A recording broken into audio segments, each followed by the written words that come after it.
کیا بکواس کر گئی تھی میں کہ میری دوست کے سامنے نہ آنا۔ اریبہ نے آنکھیں اپنی کھولیں اتاری تھی کیونکہ فاطمہ اس کو ملنے آئی تھی تو عشل ہی چائے دینے گئی۔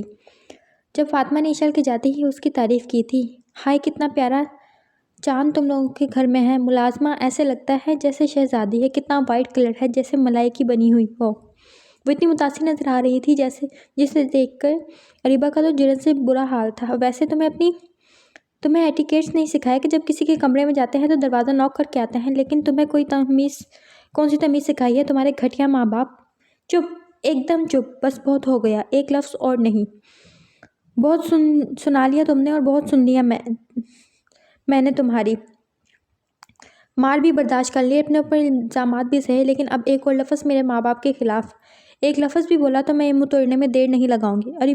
ابھی اریبہ نے اپنے الفاظ مکمل نہ کیے کہ وہ چیخ اٹھی تھی، یو آر بچ، تمہاری اتنی ہمت! اریبہ نے اسے مارنے کے لیے ہاتھ آگے کیا تھا جب عشل نے اس کا ہاتھ پکڑ کر دبایا تھا۔ خبردار، یہ انگلی بھی ساتھ نہیں رہے گی، اب یہ غلطی سے بھی مت کرنا، میرے ہاتھ سلامت ہے، اب اگر ایسی حرکت کی تو خود کا بھی انجام دیکھ لینا۔ اب حیران ہونے کی باری اریبہ کی تھی۔ ایک دم سے اس کے ہوش ٹھکانے لگے جبکہ سیڑھیوں سے اترتے اس کی شیرنی جیسی دھاڑ کو سنا تھا، وہ جو اتنے عرصے بعد اعتماد والی اریبہ لگ رہی تھی۔ شاذر یوسفزئی اتنی بدگمانی کے بعد بھی اس سے بہت زیادہ امپریس ہوا تھا۔ تمہیں تو بعد میں بتاؤں گی کہ مجھ سے پنگا لینے کی سزا کیا ہوتی ہے۔ جب اریبہ سے کچھ نہ ہو سکا تو دھمکی دے کر چلی گئی۔ میرے سامنے تو بھیگی بلی بنی ہوتی ہے عشل میر خان۔ وہ جو اپنے آپ کو ریلیکس کر رہی تھی اریبہ کی بکواس سننے کے بعد، اب شاذر کو کلیپنگ کرتے ہوئے اپنی طرف آتا دیکھا تھا، جو اس کے قریب آتے ہی طنزیہ گفتگو کر رہا تھا۔ ویسے وہ جھوٹ نہیں کہہ رہی تھی کہ جب وہ اس کے قریب کھڑے دیکھ کر سائڈ سے ہو کر گزرنے لگی جب شاذر نے اس کا بازو پکڑ کر روکا۔ بازو چھوڑے میرا سردار شاذر یوسفزئی، وہ ایک ایک لفظ چباتی ہوئی بولی جبکہ شاذر اس کے لہجے کی بغاوت صاف دیکھ چکا تھا۔ سچے تو یہ حویلی والے ہیں، میں جھوٹی ہوں، بد کردار ہوں۔ بکواس بند کرو اپنی، چلو کمرے میں، تمہارے ہوش ٹھکانے لگاتا ہوں۔ بہت کر لی تم نے بکواس۔ وہ اس کی اونچی آواز ہوتے دیکھ کر اس کو گھسیٹتا ہوا کمرے میں لے گیا اور بیڈ پر دھکا دیا۔ اب بولو کیا بکواس کی ملازموں کے سامنے؟ بہت اونچا بول لی تم، اب جو کرنی ہے مجھ سے کرو۔ اس کی سرخ آنکھیں دیکھ کر وہ ڈر گئی تھی۔ میں نے کچھ نہیں کیا، اس نے بکواس کر رہی تھی وہ، اس لیے میرے ماں باپ کی تربیت پہ انگلی اٹھائی تھی، عشل نے واضح الفاظ میں کہا۔ تو کیا وہ جھوٹ بول رہی تھی؟ نہیں، وہ بالکل سچ کہہ رہی تھی۔ آپ کو اس کی سچائی پر یقین ہے تو میرے کردار کی صفائیاں کیوں مانگ رہے ہیں؟ حالانکہ آپ کو پتہ ہے کہ جمال میرا عاشق تھا، تو پھر مجھ جیسی بد کردار لڑکی سے اتنی صفائیاں کیوں مانگ رہے ہیں؟ عشل کو خود نہیں پتا تھا وہ کیا بول رہی ہے، پر مسلسل ذہنی ٹینشن اور زیادہ کام کی وجہ سے اس کی روح بدسکون رہتی تھی۔ یہ چڑچڑاپن اس کی ذات کا حصہ نہ تھا کہ کیا بکواس ہے، واقعی گھٹیا عورت جو اپنے عاشق کے قصے اپنی زبان سے بیان کر رہی ہو۔ وہ اس پر جھکتا، اس کا منہ دوبوچتا ہوا بولا۔ عشل کے منہ سے ایسے الفاظ سن کر شاذر یوسفزئی صحیح معنوں میں دماغ گھما تھا۔ چھوڑے مجھے، جب آپ کو پتا ہے تو روز مجھ جیسی ناپاک کو چھو کے کیوں پلید ہوتے ہیں؟ اپنی ساری جھنجھلاہٹ اس پہ اتار رہی تھی وہ۔ میرا کوئی کردار جو نہیں، لیکن ایک دن میرا اللہ یقین کرے گا کہ میں کیسی ہوں، وہ میری سنے گا۔ میں مر جاؤں گی تو اس سے سب کی شکایت کروں گی، میں کہوں گی اے اللہ، تیرے لوگوں نے مجھے خوش نہیں رہنے دیا۔ میں ہر اس شخص کی رب کے سامنے شکایت کروں گی کہ انہوں نے میری سانسیں چھین لی۔ میں کہوں گی اللہ، مجھے کسی نے جینے کا حق نہیں دیا، لیکن ان سب میں سر فہرست تم ہوگے سردار شاذر یوسفزئی۔ میں سب سے پہلے تمہارا گریبان پکڑوں گی۔ میں محشر میں اللہ سے کہوں گی کہ اس شخص کو تو نے میرا محافظ بنا کے بھیجا تھا، لیکن یہ میری روح کی پاکیزگی کو داغدار کر گیا، میرے جینے کی وجہ لے گیا۔ وہ اس کے سینے پر انگلی لگاتے ہوئی بولی۔ میں اللہ سے کہوں گی تیری دنیا والے مجھے جینے نہیں دیتے، لیکن میں تم جیسے سفاک لوگوں سے کیوں کہہ رہی ہوں؟ میں تو یہ اپنے اللہ سے کہوں گی نا۔ اس کی بکھری حالت دیکھتا وہ جو ملازموں کے کپڑے میں بہت ابتر لگ رہی تھی، وہ شہزادیوں جیسے ٹھاٹ باٹ رکھنے والی لڑکی آج اپنی زندگی سے ہاری ہوئی لگ رہی تھی۔ گاؤں کے لوگ اس کی شکایت خدا سے نہ کرتے ہوں گے جتنی اس کی بیوی نے اپنے رب کے پاس رکھی ہوں گی۔ وہ سمجھ گیا اریبہ کی باتوں میں آ کے اس کی زندگی جہنم بنا گیا تھا اور اپنے لیے جہنم تیار کر چکا تھا۔ وہ جاننے لگی کہ بڑی شدت سے کھینچ کر اسے اپنے سینے سے لگا لیا اور بہت زور سے اسے اپنے ساتھ بھیجا جیسے وہ واقعی اسے چھوڑ کر جا رہی ہو۔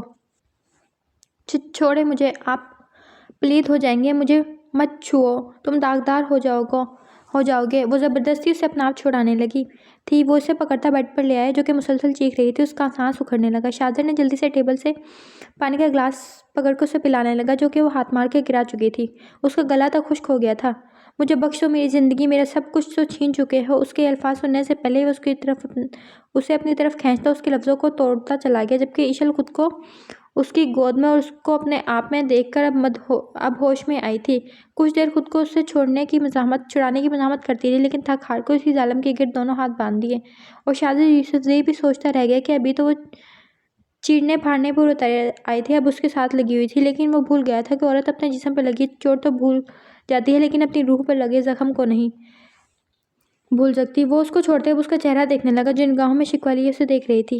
مجھے پتا ہے میں بہت برا ہوں، تم تو ہر بار کبھی کندھے پر تو کبھی میرے سینے پر سر رکھ کر اپنا بوجھ ہلکا کر لیتے ہو، لیکن تم نے مجھے کبھی اپنے کندھے پر سر نہیں رکھنے دیا۔ اس کے منہ سے ایسے الفاظ سن کر اٹھ کر بیڈ سے اتری اور وہ اس کو زور سے پکڑتا واپس سے بیڈ پر بٹھا گیا اور اپنا سر اس کی گود میں رکھ کر اس کے گرد بازو حمائل کر گیا۔ میں اپنا ادھار نہیں رکھتا، کسی پر بھی نہیں، اور اب بیوی پر تو بالکل بھی نہیں۔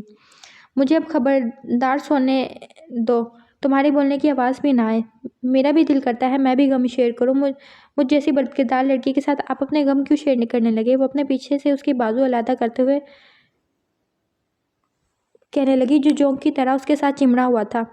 آپ اریبہ سے شادی کر لیں، میں جب تک میری زندگی ہے بس اس حویلی میں اپنی سانسیں پوری کر رہی ہوں، وہ ختم ہو گئی تو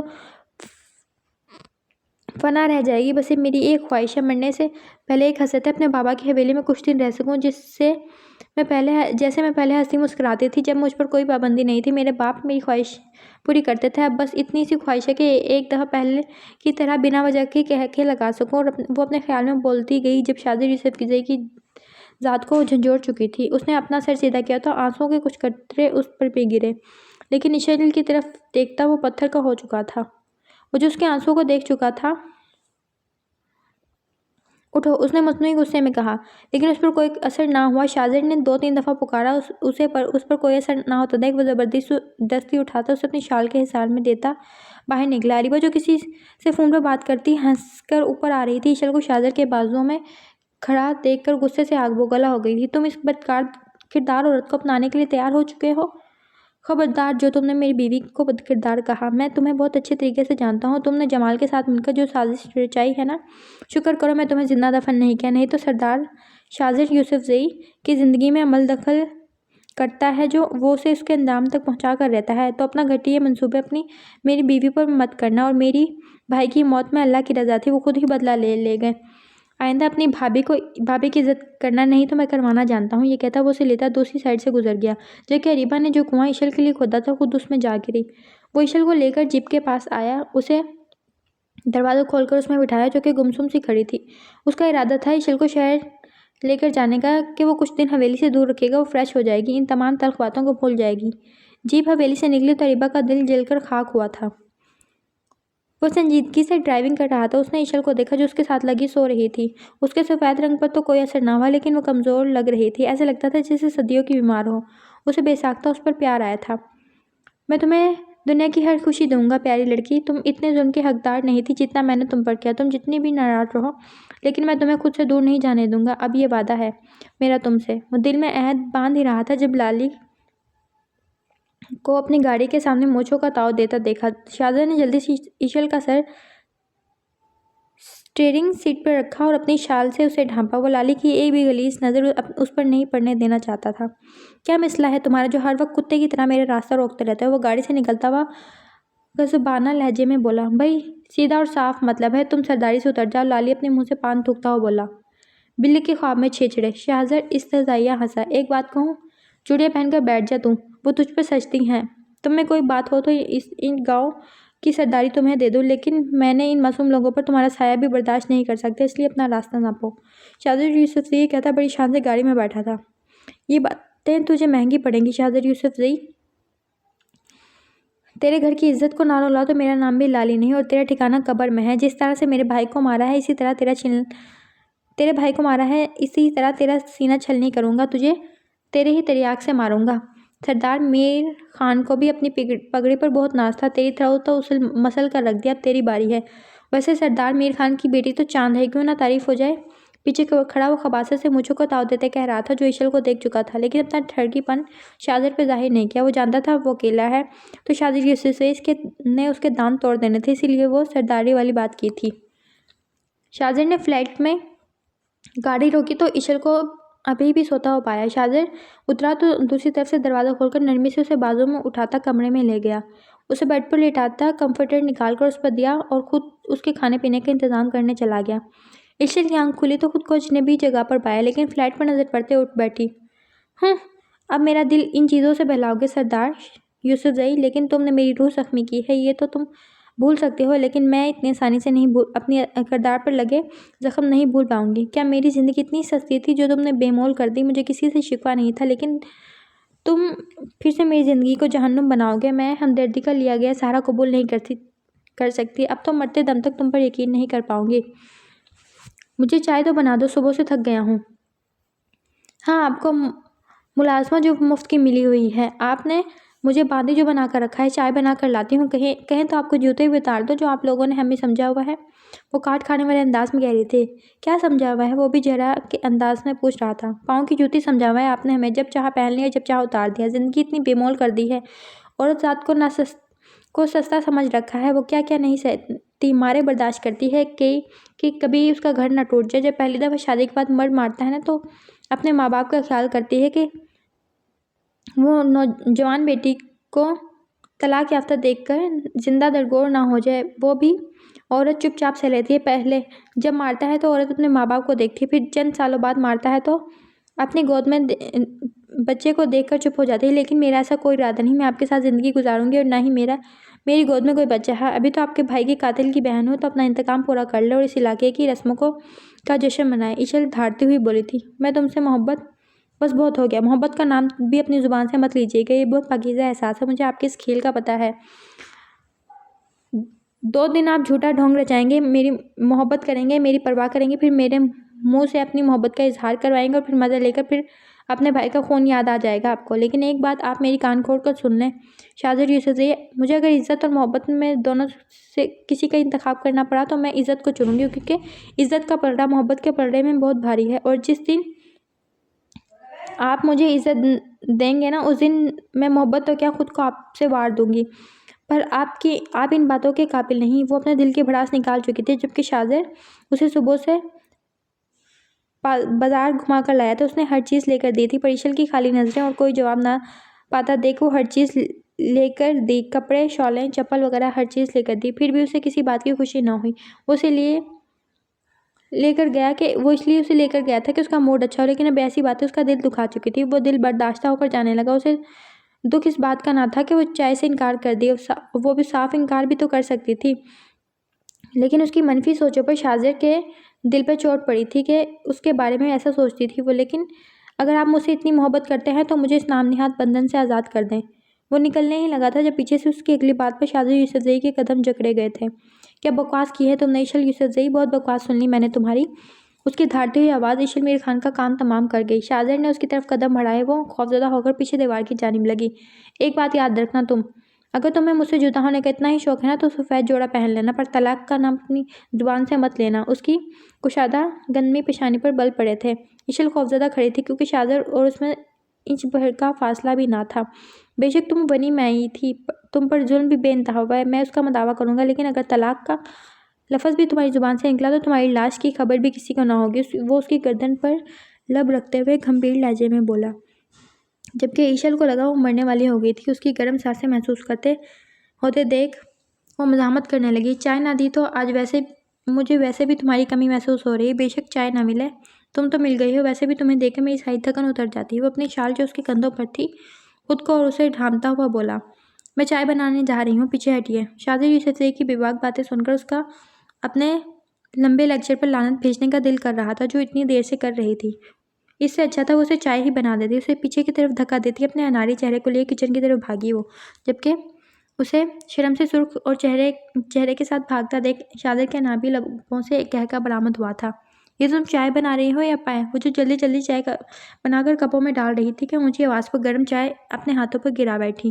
اس کی چیخ سنتا شاہزر یوسفزئی جلدی سے اس کی طرف بھاگا، لیکن جب تک وہ اس تک پہنچا اس کا ہاتھ بہت ریڈ ہو چکا تھا، اس کا منہ ضبط کرتے کرتے لال ہو گیا تھا۔ شاہزر یوسفزئی وقت کی تاخیر کیے بغیر اس کا ہاتھ اپنے لبوں سے لگا کے کہ درد کا احساس کم ہو جائے۔ اس کے سفید ہاتھوں پر ریڈش سی ہو گئی تھی۔ شاہزر نے عشل کی طرف دیکھا جو بے آواز رو رہی تھی۔ شاہزر نے ہلکا سا اسے اپنے ساتھ لگایا اور اس کے آنسو صاف کیے۔ وہ اسے ساتھ لگاتا کمرے میں آ کر اسے صوفے پر بٹھایا۔ بیڈ کی دراز سے ایک ٹیوب نکال کر اس کے ہاتھوں پر لگائی۔ تم آرام کرو، ہاتھ کو موو نہیں دینی، درد ہوگا۔ بیٹھو، میں کھانا تو لے آؤں، پھر چائے کا سوچیں گے۔ وہ اسے ہدایت دیتا باہر نکلا۔ یہ فنش کرو، مجھے پتا ہے تم نے لڑائی کے چکر میں کچھ کھایا پیا نہ ہوگا۔ تقریباً آدھے گھنٹے بعد وہ اندر آیا، جس کے ہاتھ میں بوائل انڈے اور ہلدی والا دودھ تھا۔ اسے دیتے حکمانہ لہجے میں بولا، میں نہیں پیتی۔ وہ ناک چڑھا کر کہنے لگی۔ اس کے چہرے کے زاویے دیکھ کے وہ خود کو روک نہ پایا اور جھک کر میٹھی اور پیار بھری شرارت کر گیا، جس کی بنا پر عشرت بالکل سمٹی تھی۔ وہ بالکل اس کے قریب ہو کے بیٹھ گیا۔ دودھ آگے کیا جو اس نے 2 منٹ نہ تھاما۔ 2 منٹ میں لے لو، نہیں تو یہ نہ ہو مجھے اس کے بدلے میں کچھ دینا پڑے۔ وہ اسے آنکھ ونک کرتا وان بھرے لہجے میں بولا، جس کا اتنا بدلا سا لہجہ لے کر انڈے کا ایک پیس اٹھایا اور دودھ کا گلاس جلدی سے ختم کیا تاکہ وہ اس کے پاس اٹھ جائے، لیکن وہ اس کے اور قریب ہو گیا، جس کی وجہ سے عشل کو بہت الجھن ہوئی تھی۔ مجھے نیند آ رہی ہے، پلیز مجھے سونے دیں۔ وہ دودھ کا گلاس اسے دیتی بولی، اوہ، یہ کہتی ناگواری سے دور ہوئی اور اپنے اوپر کمفرٹر اوڑھ گئی، جبکہ اس کی سرکٹ پر شادر یوسفزئی نے لب بھینچ لی اور گلاس اور ٹرے اٹھا کر کچن میں رکھنے گیا تو 5 منٹ بعد کمرے میں دوبارہ آیا تو وہ سو رہی تھی۔ اس کی گردن واضح نظر آ رہی تھی۔ اس کی نظر شفاف گردن پر پڑی، جس میں زخموں کے نشان کافی گہرے تھے، جو کہ اریبہ کی مار کے تھے۔ شاذر ویسے تو کپڑے چینج کرنے جا رہا تھا، لیکن اس کی زخموں پر جب نظر پڑی تو اس کے پاس آ بیٹھا۔ کچھ دیر تو اس کے زخموں کے نشانات دیکھتا رہا، پھر ہلکے سے اس پر جھکتا اس کی گردن کے زخموں پر لب رکھ گیا اور کتنی دیر اس کو محسوس کرتا رہا، پھر اس کی بند آنکھوں پر باری باری لب رکھے اس کی پیشانی پر ہلکا سا بوسہ دے اور اس کے بھینچے لبوں کو دیکھا جو ایک دوسرے سے بہت زور سے بچھے ہوئے تھے، جیسے اس کی گستاخیوں کو جان گئی ہو، اور اس کے نیند میں بھی چالاکی دیکھ کر مسکرایا تھا۔ وہ تمہارے بھائی سے دشمنی کی ہے، لیکن میں تم کو خروش نہیں آنے دوں گا، یہ میرا وعدہ ہے اپنے آپ سے۔ اس کی گردن کے زخموں کو نشانات کو دیکھتا اس پر لب رکھتا خود۔ افق ذکوان کا رویہ انیبہ کے ساتھ بہت اچھا تو نہ تھا، پر پہلے سے بہتر تھا، لیکن پھر بھی اس کو طاق کر طنز مارنے والی عادت نہیں گئی تھی۔ انیبہ خود ہی اس سے فاصلہ رکھتی تھی۔ وہ اول تو اس کے قریب آتا ہی نہیں تھا، لیکن اگر وہ کبھی اسے ستانے کے لیے اس کے ہاتھوں کو پکڑ لیتا تو ایسے اچھل کر دور ہوتی جیسے افق ذکوان کوئی بھوت ہو۔ کبھی کبھی تو افق ذکوان بھی اپنے اگنور کرنے پر اپنے رویے کو نرم رکھتا تھا، لیکن پھر اسے اس پر غصہ بھی آ جاتا۔ ابھی بھی یہ ہوا تھا کہ وہ رات کا کھانا لگا رہی تھی، ارحام اندر سو رہا تھا۔ آنکھوں میں پہنے خوابوں کے گہنے، خوشیوں کی غم کا بار اٹھائے، خوشیوں کی رمجھم، پیار کے موسم آئے، مگر کیوں ناراض آئی زندگی سے گلہ، پھر بھی ہمیں جینا تو ہے۔ ارحم کچن میں آیا، جس نے باٹل گرین جس پہ ہلکی کڑھائی ہوئی تھی دوپٹہ اپنے کام والے انداز میں باندھا ہوا تھا۔ اس نے اپنے لمبے بال کو پونی لگائی ہوئی تھی۔ وہ گانا گا رہی تھی، نہ اس کی آواز بہت پیاری تھی مگر درد بھری تھی۔ ارحم ذکوان اس کی آواز سننے کی غرض سے وہیں کھڑا ہو گیا۔ وہ خاموش ہوئی تو ارحم ذکوان دبے پاؤں چلتا اس کے قریب پہنچ گیا، اسے پیچھے سے ہگ کر کے اس کے کندھے پر سر رکھ دیا۔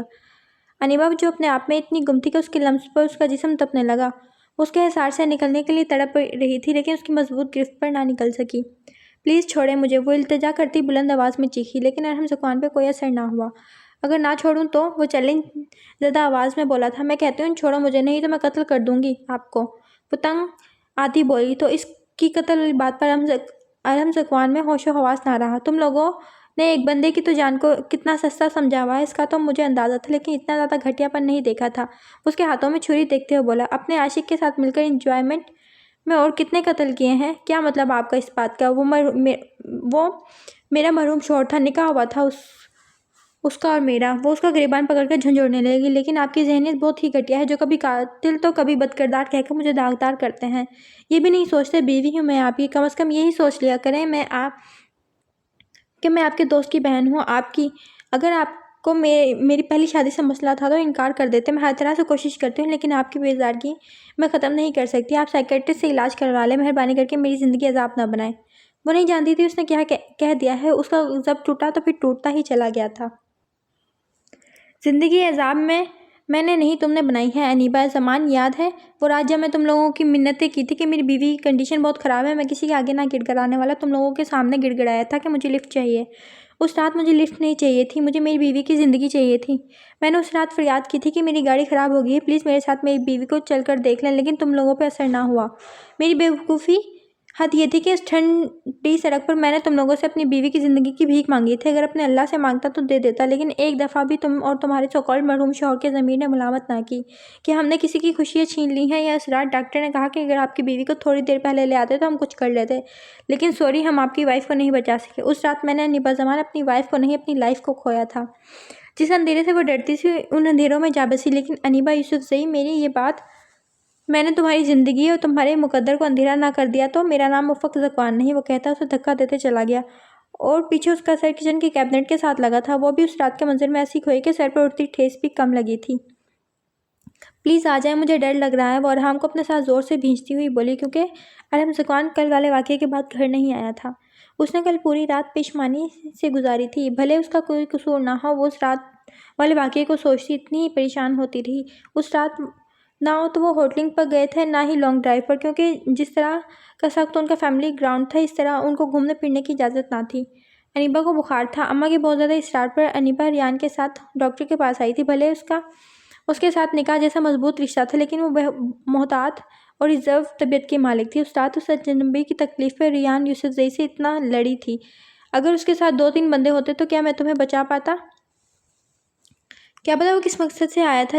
جس طرح کے حالات ہیں نا انو، مجھے اعتبار نہیں، میری یہ بات یاد رکھنا۔ انو روتی شکل پہ، ان کی رونی شکل پہ کبھی مت جانا۔ مجھے تمہاری عزت کی پرواہ تھی، مجھے کچھ ہو بھی جاتا تو اتنا بڑا مسئلہ نہیں تھا۔ یہ 2 گھنٹے کی مووی نہیں کہ میں ہیرو بن کر تمہیں بچا لیتا۔ یہ حقیقت ہے، اور حقیقتیں بہت تلخ ہوتی ہیں۔ یہاں اگر انسان ہوش سے نہ جوش سے کام لے تو پوری زندگی کا تختہ الٹ جاتا ہے۔ وہ کبھی نان سیریس رہنے والا ریان اسے زندگی کی حقیقت بتا رہا تھا۔ اس واقعے کے بعد انیبا نے اس سے اس بارے میں کوئی بات نہیں کی، لیکن انیبا کا ضمیر مطمئن نہیں ہو رہا تھا۔ کل سے اس واقعے کو سوچ سوچ کر دماغ پھٹ رہا تھا۔ اس نے ارحام کو تو فیڈ کروا کر سلا دیا تھا، پر موسم باہر بہت زیادہ خراب ہو رہا تھا۔ وہ حد تو یہ ہوئی کہ لائٹ بھی چلی گئی۔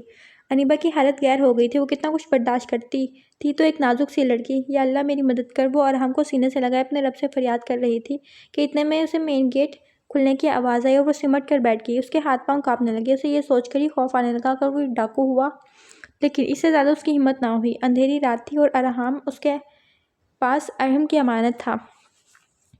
وہ مر کر اس امانت میں خیانت نہیں کر سکتی تھی۔ پہلے اس پہ بے بنیاد الزام کا جرم تھا۔ اب جب اپنے کمرے کا دروازہ اسے کھلتا محسوس ہوا تو وہ سائڈ ٹیبل سے لیمپ اٹھانے لگی، لیکن جانی پہچانی آہٹ پر اس کی سانس میں سانس آئی۔ اس نے ارحام کو بیڈ پر لٹایا اور دوپٹے کی پرواہ کیے بغیر ارحم ذکوان کے سینے سے جا لگی۔ کہاں تھے آپ؟ مجھے اور اپنے بچے کو اکیلا چھوڑ کر چلے گئے تھے۔ میری بے شک آپ کو پرواہ نہ تھی، پر اپنے بیٹے کا خیال تو کرتے۔ اگر اس کو کچھ ہو جاتا تو، اگر کوئی میرے ساتھ برا کر جاتا تو آپ کی ضمیر کو ملامت نہ ہوتی، وہ ہچکیاں لیتی ہوئی بولی، جبکہ دوسری طرف ارحم ذکوان ساکت کھڑا تھا۔ اس کا نرم گداز وجود ہچکولوں کی ضد میں تھا۔ وہ خود سے کئی بار لڑتا رہا ہو، ارحم ذکوان کے دل کو بے شک انیبا زمان سے لاکھ اختلافات کیوں نہ ہوں، اس سے نفرت کرتے ہوئے بے سکون ہو گیا تھا۔ اس وقت اس کا نازک وجود، اس کی باتیں سن کر ارحم ذکوان کا دماغ سائیں سائیں کرنے لگا۔ وہ اس کی عزت تھی۔ اسے اپنے اوپر افسوس ہوا کہ کیوں اپنے بچے اور اس نازک لڑکی سے غافل ہو گیا۔ یہ سوچ کر ہی اگر واقعی اس کے ساتھ کچھ برا، یہ خیال آتے ہی انیبا کو زور سے خود میں بھینچ لیا۔ کچھ نہیں ہوا، میں ہوں نا تمہارے پاس، وہ اس کی پیشانی پر لب رکھتے ہوئے بولا۔ آپ میرے ساتھ تو ہیں پر میرے پاس تو ہے پر میرے ساتھ نہیں۔ اس کی سسکیوں بھری آواز آئی۔ انیبا زمان، میں تمہارے ساتھ ہوں اور تمہارے پاس بھی ہوں، بے شک تم سے جتنے اختلافات سہی، نفرتیں سہی، لیکن کبھی یہ مت سوچنا میں تمہارے ساتھ کچھ بھی برا ہونے دوں گا۔ جو تمہارے ساتھ برا کرے گا میں اسے زندہ زمین میں گاڑ دوں گا۔ اس کے یہ الفاظ انیبا یوسفزئی کے لیے زندگی ثابت ہوئے تھے۔ اسے ایک ہی پل میں ارش سے فرش پر بٹھا گیا تھا، اس کی ذات کو معتبر کر گیا تھا۔ اس کے دل میں پہلی دفعہ ہلچل ہوئی تھی۔ وہ اپنی بے ترتیب دھڑکنوں پر قابو پانے لگی، اور یہ بہت ہی عجیب بات تھی کہ اس کے ہونٹوں پر پہلی دفعہ مسکراہٹ ارحم ذکوان کی قربت پہ آئی تھی۔ اسی وقت لائٹ بھی آ گئی۔ وہ اپنی مسکراہٹ سمیٹتی شرمندہ ہوئی اور جلدی سے اس کے حصار سے آزاد ہوئی۔ ویسے یہ تو غلط وقت پر آئی ہے۔ اپنے پیچھے اس کی شریر مگر بھاری آواز سنی تو اسے یقین نہ آیا کہ وہی ہے، اس کی وجہ سے مسکرا رہا۔ انیبا نے اس کی طرف بے یقین نظروں سے دیکھا، لیکن اس کی چمکتی آنکھوں کو اپنی طرف تکتے پا کر نظریں جھکا لی۔ ارحم جو اس کی طرف دیکھ رہا تھا، اس کی جھکی نظریں، سوجی گلابی آنکھیں، بال آگے پیچھے گرے ہوئے، اور اس کا ماتھا بھی سوجا ہوا لگ رہا تھا۔ بغیر دوپٹے میں وہ اس کی حشر سامانیوں کو تکنے لگا۔ جو اس بکھرے اور بے نیاز حلیے میں بہت الگ الگ لگ رہی تھی۔ آج اسے صحیح معنوں میں پتہ چلا کہ نکاح کی طاقت کیا ہوتی ہے۔ وہ ایک عام سی لڑکی، اس کے دل میں خاص جذبات جگا گئی تھی۔ انیبا نے جب نظریں اٹھا کر اس کی طرف دیکھا تو اس کی بے باک نظروں کو دیکھا۔ اصل ہوش تو اس کے تب اڑے تھے جب اس کو ہوش آیا کہ کب سے اس کے سامنے بنا دوپٹے کے کھڑی ہے۔ اس نے اپنا دوپٹہ دیکھنے کے لیے بیڈ پر نظر ڈالی تو حق تک رہ گئی، کیونکہ وہ عجیب انسان اس کے بیڈ پر اس کے دوپٹے پر بیٹھا تھا۔ پلیز میرا دوپٹہ مجھے دیں۔ وہ بیڈ کے کچھ فاصلے پر دوپٹہ لینے کے لیے آئی تو میں نے منع تو نہیں کیا، لے لو۔ انیبا نے اس کی طرف دیکھا جس نے دوپٹہ بازوؤں پر رکھ کر اس کو اٹھانے کے لیے کہا۔ تھوڑا سا آگے ہو اور لے لو۔ اس سے سنجیدہ دیکھ کر دوپٹہ لینے کی غرض سے وہ آگے بڑھی۔ میں صرف سادہ نظر آتا ہوں وائفی، یقین مانو ہوں نہیں۔ انیبا کے دماغ کا فیوز تو تب اڑا جب اس نے دوپٹہ لینے کے لیے ہاتھ آگے کیا تو وہ جھٹکا دیتے خود پر گرا گیا اسے، اور اوپر سے اس کے لفظوں پر اس کی دھڑکنیں منتشر ہوئی تھیں۔ کانپ کیوں رہی ہو؟ اتنی سردی تو نہیں؟ ارحم نے اسے کانپتا دیکھ کر کہا۔ کچھ نہیں ہوا۔ انیبا نے آنکھیں جھکائیں تو ارحم اس کو دیکھتے اس کے ماتھے کے زخم پر لب رکھ گیا، اپنے ہی دیے گئے درد کا مداوع کرنے لگا۔ وہاں سے لب ہٹانے کے بعد انیبا کی سوجی آنکھوں پر لب رکھے۔ انیبا کو نرمی سے چھوتا وہ اسے انمول کر گیا، لیکن وقت تو پلٹتا ہے، حالات، جذبات اور وقت ہمیشہ ایک جیسے نہیں رہتے۔ طوفانوں سے پہلے زندگیاں مطمئن ہی ہوا کرتی ہیں۔ کس کا فون ہے؟ ایشل شاجر کے بار بار بجتے کال سے تنگ آ کر بولی۔ دوست کی کال تھی، وہ نظریں چراتے ہوئے بولا، جبکہ ایشل کو کچھ تو محسوس ہوا لیکن وہ اگنور کر گئی۔ شاجر یوسفزئی جس طرح اسے اپنی محبت کا مان دیا تھا، اس نے اپنا آپ اسے سونپ دیا تھا۔ وہ اب باتیں بھولنے لگی تھی اور اس کے ساتھ خوش رہتی تھی۔ اس نے ایک وعدہ بھی لیا تھا کہ تھوڑے سے حالات ٹھیک ہوتے ہی اسے اپنے ماں باپ سے ملے گی، اور شاجر یوسفزئی نے اس کی بات کا مان بھی رکھا تھا۔ ایشل اس کے لیے چائے بنا کر لے کر آئی، کیونکہ وہ شاور لینے کے بعد پکی چائے پیتا تھا اور ابھی شاور لے رہا تھا۔ اس نے دیکھا تو اس کا فون بج رہا تھا۔ فون پر بار بار بجنے کی وجہ سے اکتائی اور اس کا فون اس کی شرٹ کی پاکٹ سے باہر نکال لیا اور اٹینڈ کر لیا۔ ہیلو شاجر، تم کب آ رہے ہو؟ کسی کی نسوانی آواز پر اس کا یقین پل بھر میں ٹوٹا تھا۔ کچھ اور بھی بول رہی تھی وہ، لیکن وہ کانپتے ہاتھوں سے فون ڈسکنیکٹ کر گئی۔ بدگمانی کی لہر اس کے پورے وجود میں پھیلی تھی، جانے کتنے بے آواز آنسو اس کے چہرے پر پھیلتے گئے۔ اسے شاجر کے ساتھ بتایا ہوا ایک لمحہ یاد آ رہا تھا۔ وہ اپنے گالوں، پیشانی، گردن، ہونٹوں کو زور سے مسلنے لگی، کیونکہ ان پہ ظالم کے نشان تھے۔ وہ پچھتا رہی تھی کہ وہ اتنا روئی کہ اسے غش آ گئی اور زمین پر بیٹھتی چلی گئی۔ شاجر بات لے کر نکلا تو اس کا سسکتے ہوئے دیکھا۔ وہ پریشان ہوتا اس کی طرف آیا تو اس کے آنسو پوچھنے کی غرض سے اس کے گال کو صاف کرنے لگا۔ ڈونٹ ٹچ می سردار شاجر یوسفزئی، خبردار اگر آپ مجھے اپنی ناپاک ہاتھوں سے چھوا بھی تو۔ بتاؤ تو ہوا کیا ہے؟ اس کے اچانک رویے سے وہ لجنے لگا۔ ہوا یہ ہے کہ شاجر یوسفزئی تم جیت گئے، میں ہار گئی۔ جشن مناؤ اپنی جیت کا کہ تم میرا وجود حاصل کر لیا تم نے۔ اپنے علاقے کے سردار ہونے کے واسطے اعلان کرو کہ میں سردار یوسفزئی جیت گیا ہوں۔ ونی میں لائی گئی سردار میر علی خان کی بیٹی کو اپنی طاقت کے نشے میں سرچور پیار محبت کا اعتبار اسے اس کی نسوانیت کے بھرم کو توڑ کر رکھ گیا۔ جاؤ سردار شاجر یوسفزئی، بولو کہ میں ایک عورت کو توڑ کے رکھ دیا۔ اس کو خود نہیں معلوم تھا وہ کیا کہہ رہی ہے، لیکن یہ تو صدیوں سے چلا رہا ہے کہ کوئی بھی عورت شراکت داری برداشت نہیں کر سکتی۔ اس کے نفرت بھرے رویے اور ایسی دل چیرنے والی باتوں پہ شاجر کا چہرہ شدت ضبط سے لال ہوا۔ مجھے بتاؤ اپنا مسئلہ، اس نے اپنا غصہ ضبط کرتے ہوئے پوچھا۔ وجہ یہ ہے کہ میں تم جیسے نفس پرست انسان کے ساتھ رہنا نہیں چاہتی۔ وہ یہ بات انتہائی سنگدل انداز میں کہہ رہی تھی۔ مجھے طلاق چاہیے۔ میں تم جیسے انسان کے ساتھ ایک منٹ بھی نہیں رہنا چاہتی، جو بچپن سے کسی کے نام پر بندھا رہے اور شادی کسی اور سے کرے اور محبت کے نام پر فریب کسی اور سے کرے۔ مجھے تمہارے ہوس میں ڈوبے انسان کے ساتھ نہیں رہنا۔ مجھے طلاق دے دو۔ پہلے تمہارے خاندان اور تمہاری منگیتر نے جو کیا وہ میں نے برداشت کر لیا، لیکن اب نہیں رہوں گی میں، مطلب نہیں رہوں گی۔ وہ سنگدلی کی آخری حد پر تھی۔ ٹھیک ہے ایشل میر خان، میں تمہارا طلاق کا مطالبہ ضرور پورا کروں گا، لیکن پہلے میرا ایک کام کرو۔ وہ اس کے سامنے گال پر ہاتھ رکھتے ہوئے بولا، جبکہ اس کی عجیب و غریب فرمائش پر ایشل نے ایسے دیکھا تھا جیسے کہہ رہی ہو، دماغ ٹھیک ہے تمہارا؟ کرو اپنی خواہش پوری، ہری اپ مس ایشل میر خان۔ وہی بات تیسری دفعہ دہراتا ہوا بولا، پر پھر بھی ایشل کو سمجھ نہ لگی کہ وہ کیا کہہ رہا ہے۔ ہری اپ ایشل میر خان، مارو تھپڑ۔ وہ منہ اس کے چہرے کے قریب اپنا منہ لے آیا۔ رکھ کے لگاؤ تھپڑ، میری وفا پہ لعنت بھیجو، میرے خلوص پر۔ میں تمہیں بار بار اعتبار دلاتے تھک گیا ہوں۔ میں اپنی ماں تک کے خلاف گیا، اپنے سگے رشتوں کے سامنے کمزور پڑ گیا، دشمنوں سے ہارنے کی حد تک پہنچ گیا ہوں کہ کوئی میری کمزوری کو جان نہ لے اور تمہیں نقصان نہ دے بیٹھے۔ میں تمہارے بھائی کے خون تک کو بھول گیا۔ آج شاجر یوسفزئی ایک لڑکی کی وجہ سے ٹوٹ کر بکھرا تھا اور واقعی اسے اعتبار دلاتے تھک گیا تھا۔ وہ یہ دیکھ لے، اپنی وفا، اپنی خلوص، وہ رنگ کرتا ہوں موبائل پراتے طنزی انداز میں بولی، جس کے سائلنٹ ہونے کی وجہ سے آواز نہ آئی۔ اریبہ کالنگ لکھا آ رہا تھا۔ شاذر کو تشویش ہوئی کہ وہ کال پہلے کتنی دفعہ ریجیکٹ کر چکا تھا۔ ایسا کیا مسئلہ تھا جو بار بار کال کر رہی تھی؟ ایک بات کا اسے اتنا تو اندازہ تھا کہ چاہے جو بھی ہو جائے اریبہ نے اسے کبھی کال نہیں کی۔ وہ ویسے بھی محتاط رہی تھی۔ اٹھاؤ اور فون اسپیکر پر رکھنا، میں بھی تو دیکھوں تمہاری وفا کا پیمانہ جو گہری سوچوں کے تانے بانے میں الجھا تھا۔ اس کے لہجے کی تلخی پر فون اس کے ہاتھ سے لے کر کال اٹینڈ کیا اور فون اسپیکر پہ کیا۔ ہیلو، میں سمرین، اریبہ کی دوست بات کر رہی ہوں۔ اریبہ کو کوئی لے گیا ہے، وہ میرے ساتھ تھی۔ ابھی ہی آپ کے ساتھ پرینک کرنے کے لیے اس نے فون سے کال کی۔ اب آپ نے کال ڈسکنیکٹ ہی کی تھی کہ اریبہ کو گاڑی میں اس کو کھینچ کر لے گیا۔ اس کا پرس بھی میرے پاس رہ گیا۔ سیاہ کلر کی کوئی گاڑی تھی۔ وہ شخص حلیے میں بہت بگڑا ہوا لگ رہا تھا۔ تم نے گاڑی کا نمبر وغیرہ نوٹ کیا؟ شاذر کے اصل ہوش تو تب اڑے جب وہ کیسے اپنے سر پر پڑی ذمہ داریوں سے دستبردار ہو گیا۔ اس کے ذہن میں لال حسین عرف لالی کا خیال آیا تھا۔ وہ کال ڈسکنیکٹ کر گیا جبکہ اشل تو فون سن کے شرمندگی کے اتھاہ گہرائیوں میں ڈوب گئی تھی۔ وہ اس کی طرف سر اٹھا کر بھی نہیں دیکھ پا رہی تھی جبکہ شاذر بیڈ کی ڈرا سے چابیاں نکال کر الماری سے پسٹل نکال کر اپنی سائیڈ پاکٹ پہ رکھا اور اپنی شال ٹھیکی جبکہ اشل اس کے چہرے کے تاثرات دیکھ کر سہم گئی۔ میں بھی جاؤں گی۔ پیچھے اس کی مری مری آواز سنی تو اس پہ ایک تیز نگاہ ڈالی۔ مس اشل خان، یہ بات یاد رکھنا، میں نفرت پرست تھا بندہ ہوں۔ اشل اس کی ایسی کاٹدار نگاہ پر اوپر سے اس کا لہجہ دیکھ کر ہراساں ہو گئی۔ وہ آج پوری طرح باتوں پر پچھتا رہی تھی۔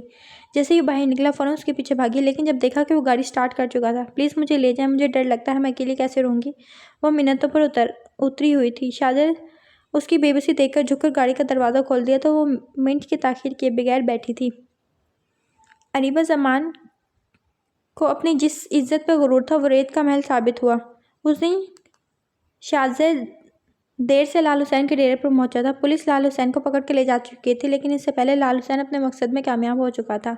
اریبہ کو پولیس ہی ہاسپٹل لے کر گئی تھی۔ آج 5واں دن تھا۔ وہ فزیکلی تو ٹھیک تھے لیکن اس کی مینٹلی حالت بہت بری تھی۔ حویلی میں عجیب و غریب طرح کا سناٹا تھا۔ جب سے آئی تھی دیواروں کو دیکھ رہی تھی، کبھی کبھی تو راتوں میں اٹھ کر چیخنے لگ پڑتی۔ اشل تو اریبہ کو پہچان ہی نہ پائی تھی۔ شاذر اس دن کے بعد حویلی نہیں آیا تھا۔ وہ چکر پہ چکر کھانے لگا رہا تھا۔ ایک اور خبر اس پر قہر بن کے ٹوٹی تھی جب لال حسین نے نشے کی وجہ سے اپنے ہوش کھو کر عالیہ یوسف زئی کے قتل کا اعتراف کیا تو شاذر کا الٹا ہاتھ کا تھپڑ اس کے منہ پر پڑا۔ وہ ابھی اسے اور مارتا لیکن پولیس والوں نے شاذر کو پکڑ لیا۔ شاذر آج کل اسی معلومات میں الجھا ہوا تھا۔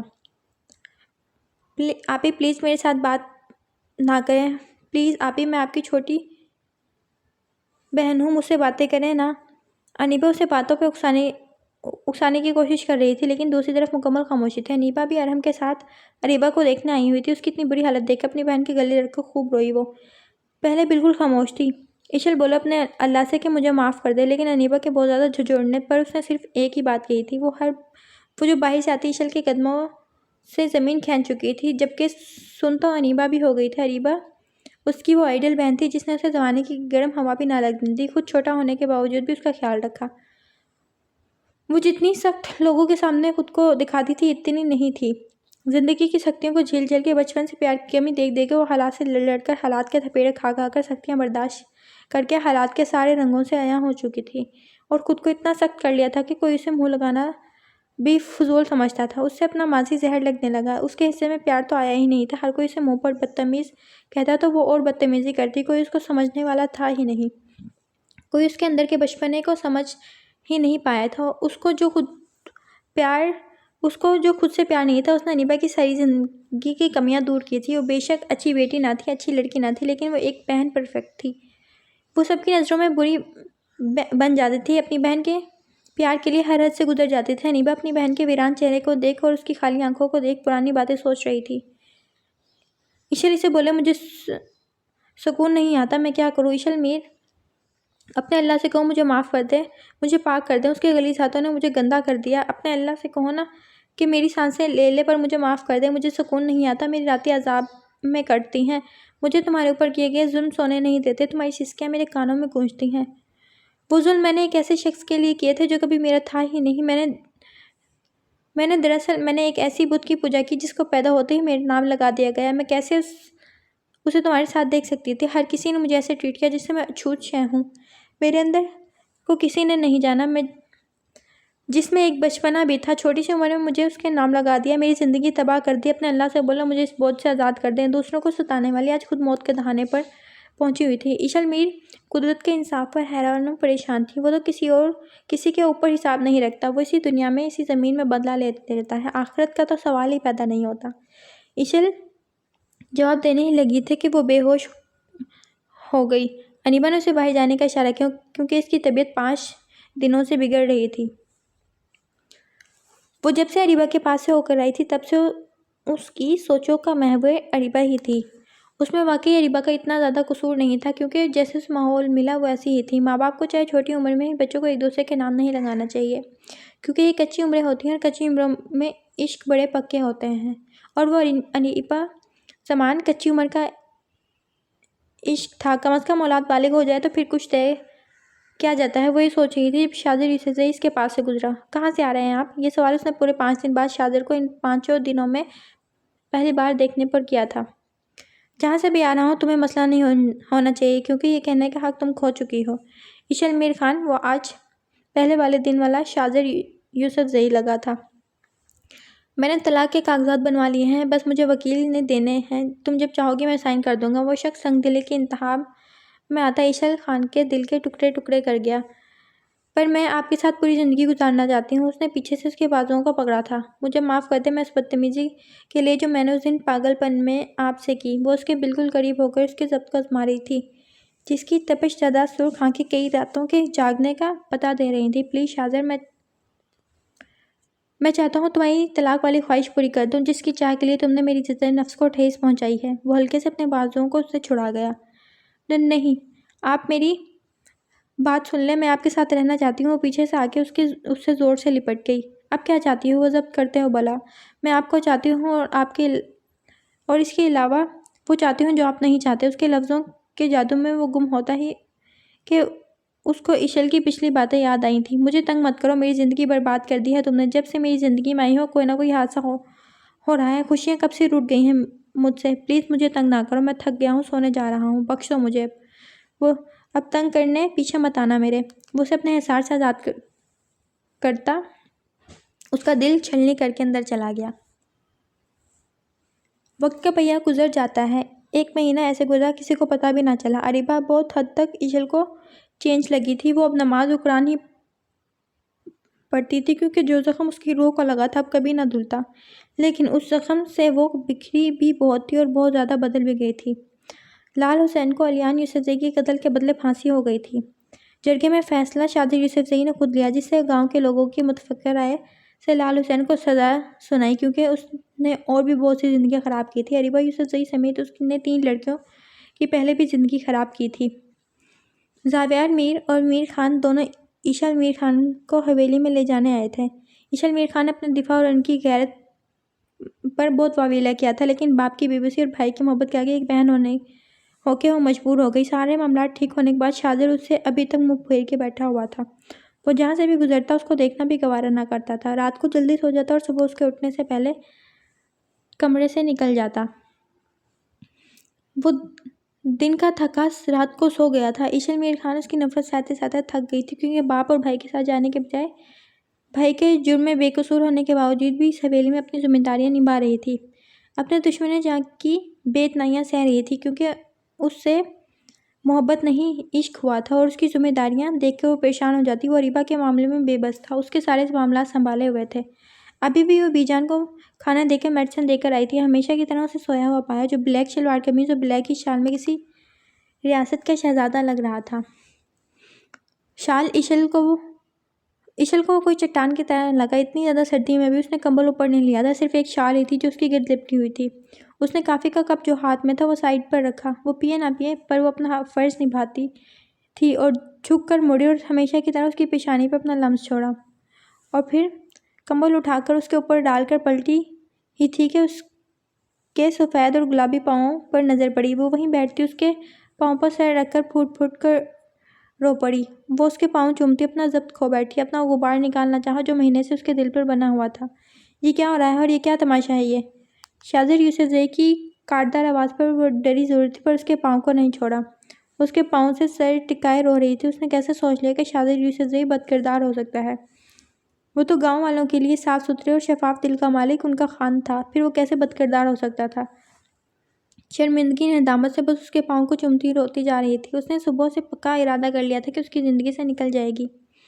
جب سے میری زندگی میں آئی ہوں میرا جینا حرام ہو گیا ہے والا جملہ اور اس کے لہجے کی کاٹ دار لہجہ اس کے کانوں میں گونج رہا تھا۔ وہ ان لمحوں کو پچھتا رہی تھی جب اس نے شاہزادے کو غلط کہا تھا۔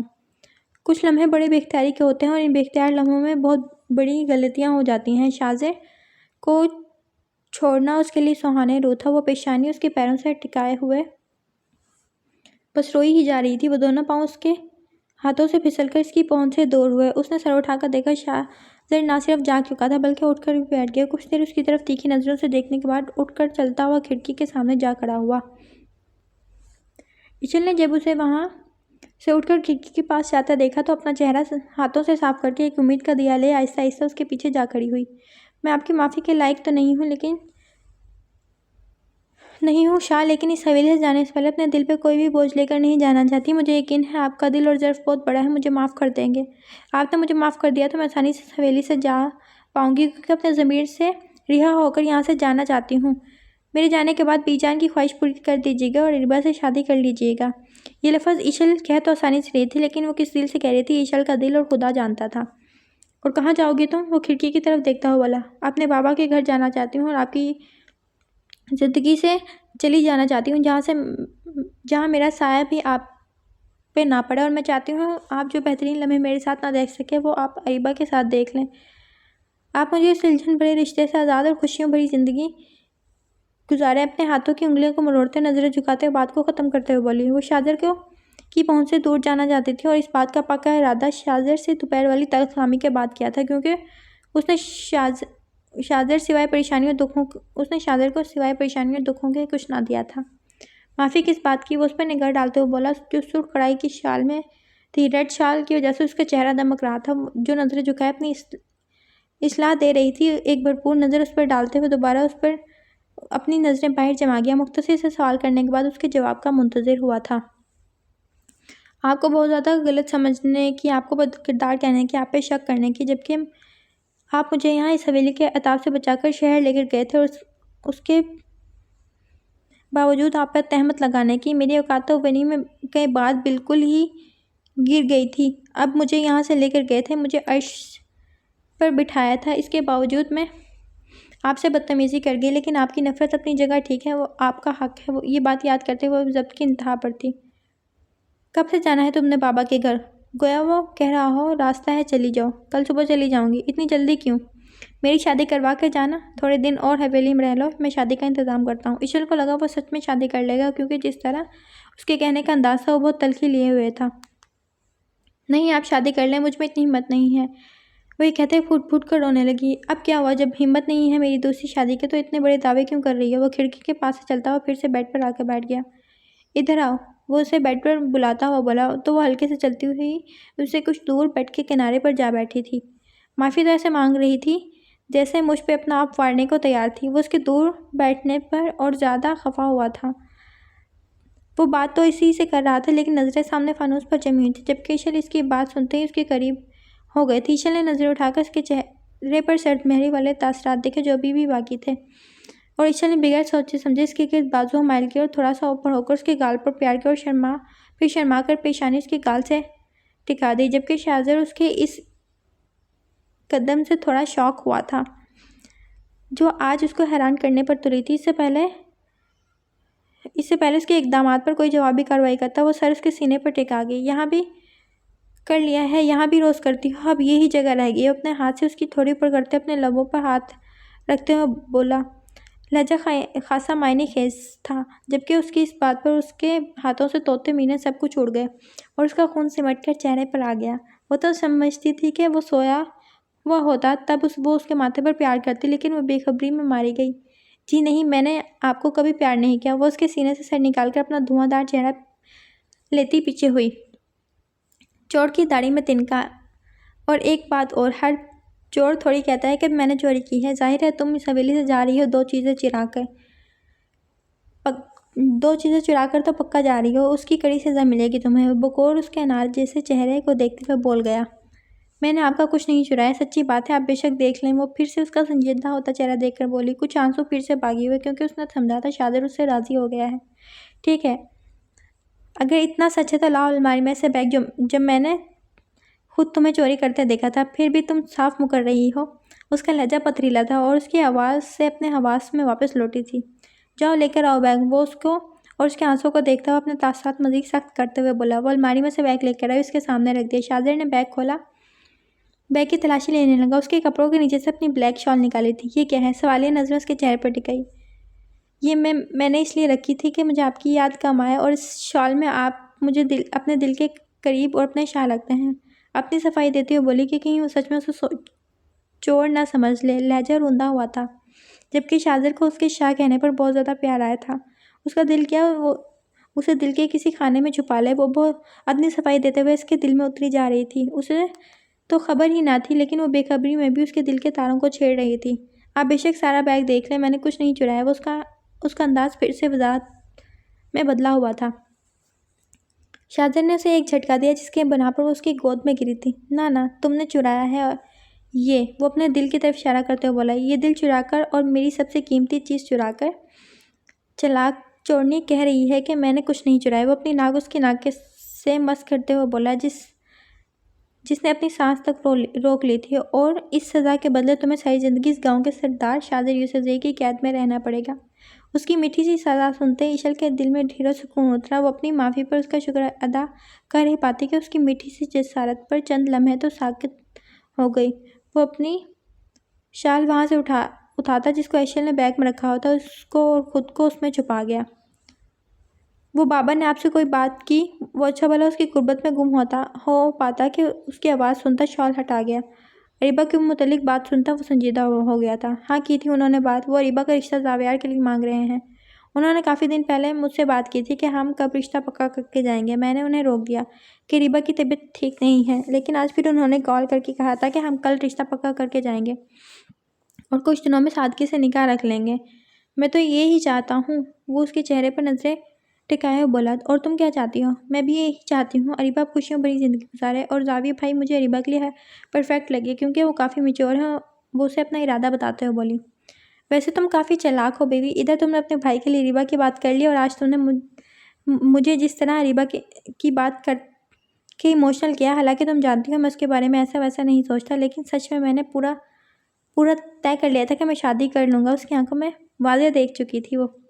نہیں جی نہیں، میں چالاک نہیں ہوں۔ میں آپ کو پریشان دیکھ کر بابا سے بات کی تھی۔ بے شک آپ مجھ سے ناراض ہیں، لیکن میں آپ کی سر پر اریبہ کی ذمہ داری دیکھتی تھی۔ آپ کو بیچ جان سے اریبہ کی بات کرتے دیکھتی رہتی تھی۔ آپ نظر جھکا کر بات کرتے کیونکہ اس سارے معاملے میں خود کو قصوروار ٹھہراتے تھے، اور مجھے یہ بات بالکل اچھی نہیں لگتی تھی کہ آپ خود کو قصوروار سمجھیں۔ اور آج میں نے اس لیے آپ سے اریبہ کی بات کی کہ آپ اریبہ سے شادی کر لیں۔ مجھے لگا آپ بی جان کی باتوں پر راضی ہو گئے، اس لیے میں پیچھے ہٹ جانا چاہتی تھی۔ جبکہ شاذر یوسفزئی کو لگا تھا وہ مکمل ہو گیا۔ اس کی بیوی اس کے لیے پریشان تھی، اور اس کی ذمہ داریوں کا احساس اسے بھی تھا۔ اس کے دکھ سکھ میں شامل ہونا چاہتی تھی۔ ویسے زاویار اس رشتے کے لیے راضی ہے؟ وہ زاویار کی رضامندی سننا چاہتا تھا کہ اس رشتے کے لیے راضی ہے۔ جی نہ صرف وہ راضی ہیں، بلکہ بھائی نے مجھ سے بابا سے بات کی کہ وہ اریبہ کو اپنانا چاہتے ہیں۔ اس کا اطمینان بھرا جواب سن کر آخری بوجھ بھی اس کے سر سے ہٹ گیا، اور پھر اسے خود کے قریب کرتا ہوا اس کی ناک پر ہونٹ رکھ گیا۔ اپیا آج عشل بھابی کے بھائی کے لیے آپ کا رشتہ لا رہے ہیں۔ انیبا بہت خوش تھی کیونکہ شاذر نے جب انیبا کو انوائٹ کیا اور انوائٹ کرنے کا مقصد بتایا، انیبا کے تو جیسے پاؤں زمین پر نہیں ٹک رہے تھے۔ قسم سے آپ ہی بہت خوش قسمت ہیں آپ کو زاویار بھائی جیسے شخص ملے۔ وہ بہت ہی ہینڈسم ہے۔ عشل بھابی نے تو صبح ہی پک دکھا، یقین مانے ایسے لگتا ہے جیسے عرش سے شہزادہ اترا ہو۔ شکل سے بھی اتنے شریف لگ رہے ہیں۔ عشل بھابی بی جان سے کہہ رہی تھی کہ وہ شاذر بھائی کی طرح باہر سے MBA کر کے آئے ہیں۔ قسم سے آپ ہی مجھے تو وہ آپ کے لیے بالکل پرفیکٹ لگے۔ ہائے آپ کی شادی کب ہوگی؟ اریبہ جو افسردہ بیٹھی تھی، انیبا کی باتیں تو سن رہی تھی لیکن کوئی رسپانس نہیں دے رہی تھی کیونکہ اس کا اعتبار تو خود سے بھی اٹھ چکا تھا۔ وہ رشتوں سے محبت سے ڈر گئی تھی۔ کبھی کبھی بیٹھے بیٹھے وہ اپنے آپ سے ڈر جاتی۔ جس طرح کا تنہا وقت اس نے دیکھا تھا، اس نے محض رشتوں کی رنجشیں ہی دیکھی تھی۔ کسی تاخیر کے رشتے کی تاثیر میں اسی قربت نظر نہ آئی۔ آپ ہی بتائیں نا، آپ اس رشتے سے خوش تو ہیں؟ اریبہ اس کے چہرے کے زاویے دیکھتے ہوئے بولی، تمہیں پتہ ہے انو، مجھے مرد ذات پر اتنا بھی بھروسہ نہیں۔ وہ اپنی شادی کی انگلی اور انگوٹھے کے درمیان ذرا سا فاصلہ رکھتے ہوئے بولی، میں نے مرد کو اپنی زندگی میں بدترین پایا ہے۔ میں 6 سال کی تھی جب بابا کو ماما پر ہاتھ اٹھاتے دیکھا تھا، کیونکہ اس ہاتھ اٹھانے کی وجہ کیا تھی کہ بابا 3-4 دن گھر نہیں آئے تھے۔ مما نے پوچھا تھا، تھوڑی سی انبن ہوئی اور بابا نے مما کو مارا پیٹا کہ تم کون ہوتی ہو مجھ سے سوالات کرنے والی۔ اس دن دادو نے جب مما کے زخم دیکھ کر بابا سے پوچھا کہ تم دونوں کی کوئی بات ہوئی ہے تو پتہ ہے بابا نے کیا کہا کہ اس کا عاشق اس سے ملنے آیا تھا تو میں نے دیکھ لیا۔ اس وقت میری روح کانپی تھی، حالانکہ کانپنی بابا کی چاہیے تھی، لیکن بابا کو تو احساس ہی نہیں تھا، وہ تو جیسے کسی اور کے حسن کے نشے میں گم تھے۔ انہوں نے میری ماں کے سانولے رنگ کی وجہ سے اسے بد کردار بنا دیا۔ اس دن بابا نے دادو سے کہا کہ آپ نے یہ جاہل بد کردار عورت میرے پلے باندھ دی ہے۔ اس دن بابا نے ماں کو طلاق دے کر ننگے پاؤں ننگے سر گھر سے نکالا تھا۔ وہ ہمارے لیے روتی تڑپتی گھر سے نکلی تھی۔ اس دن انو وہ اپنے ہوش و حواس کھو بیٹھی، ان کا ایکسیڈنٹ ہوا تو وہیں پہ دم توڑ گئی، پھر وہ مجھے جیتے جی نہیں ملی۔ ان کا کفن میں لپٹا چہرہ مجھے نہیں بھولتا، میں جتنا بلاؤں۔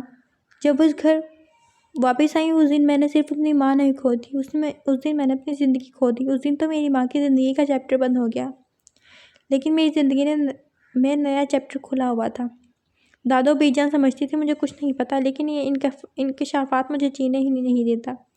بی جان کہنے کا تو ہماری امی ہے، لیکن وہ بھی میری ماں کی طرح بد کرداری کا تانا دیتی ہیں۔ وہ کہتی ہیں کہ لوگوں کے سامنے جاتے ہیں کہ یہ میری بیٹی جیسی ہیں، لیکن انہوں نے بیٹیاں نہیں سمجھا۔ وہ تو اچھا سمجھتی تھی، لیکن وقت بدلنے کے ساتھ ساتھ تایا کی ڈیتھ کے بعد، دادو کی ڈیتھ کے بعد انہوں نے اپنی بیٹیاں تسلیم کر لیں، لیکن میرے دل سے اور دماغ سے وہ باتیں نہیں نکلتی، کیونکہ ایک دیوار میں جب کیل ٹھونکو اور پھر نکالو تو نشان تو رہ ہی جاتے ہیں۔ اس طرح بی جان کی باتیں، ان کے لہجے رویے میرے دل میں نشان چھوڑ گئے۔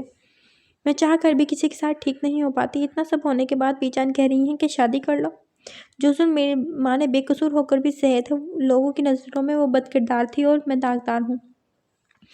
تم ہی بتاؤ انو، میں کیسے کسی ایسے شخص پر یقین کروں جس کی بہن میرے عتاب سہتی رہی ہو؟ مجھے محبت دے گا وہ؟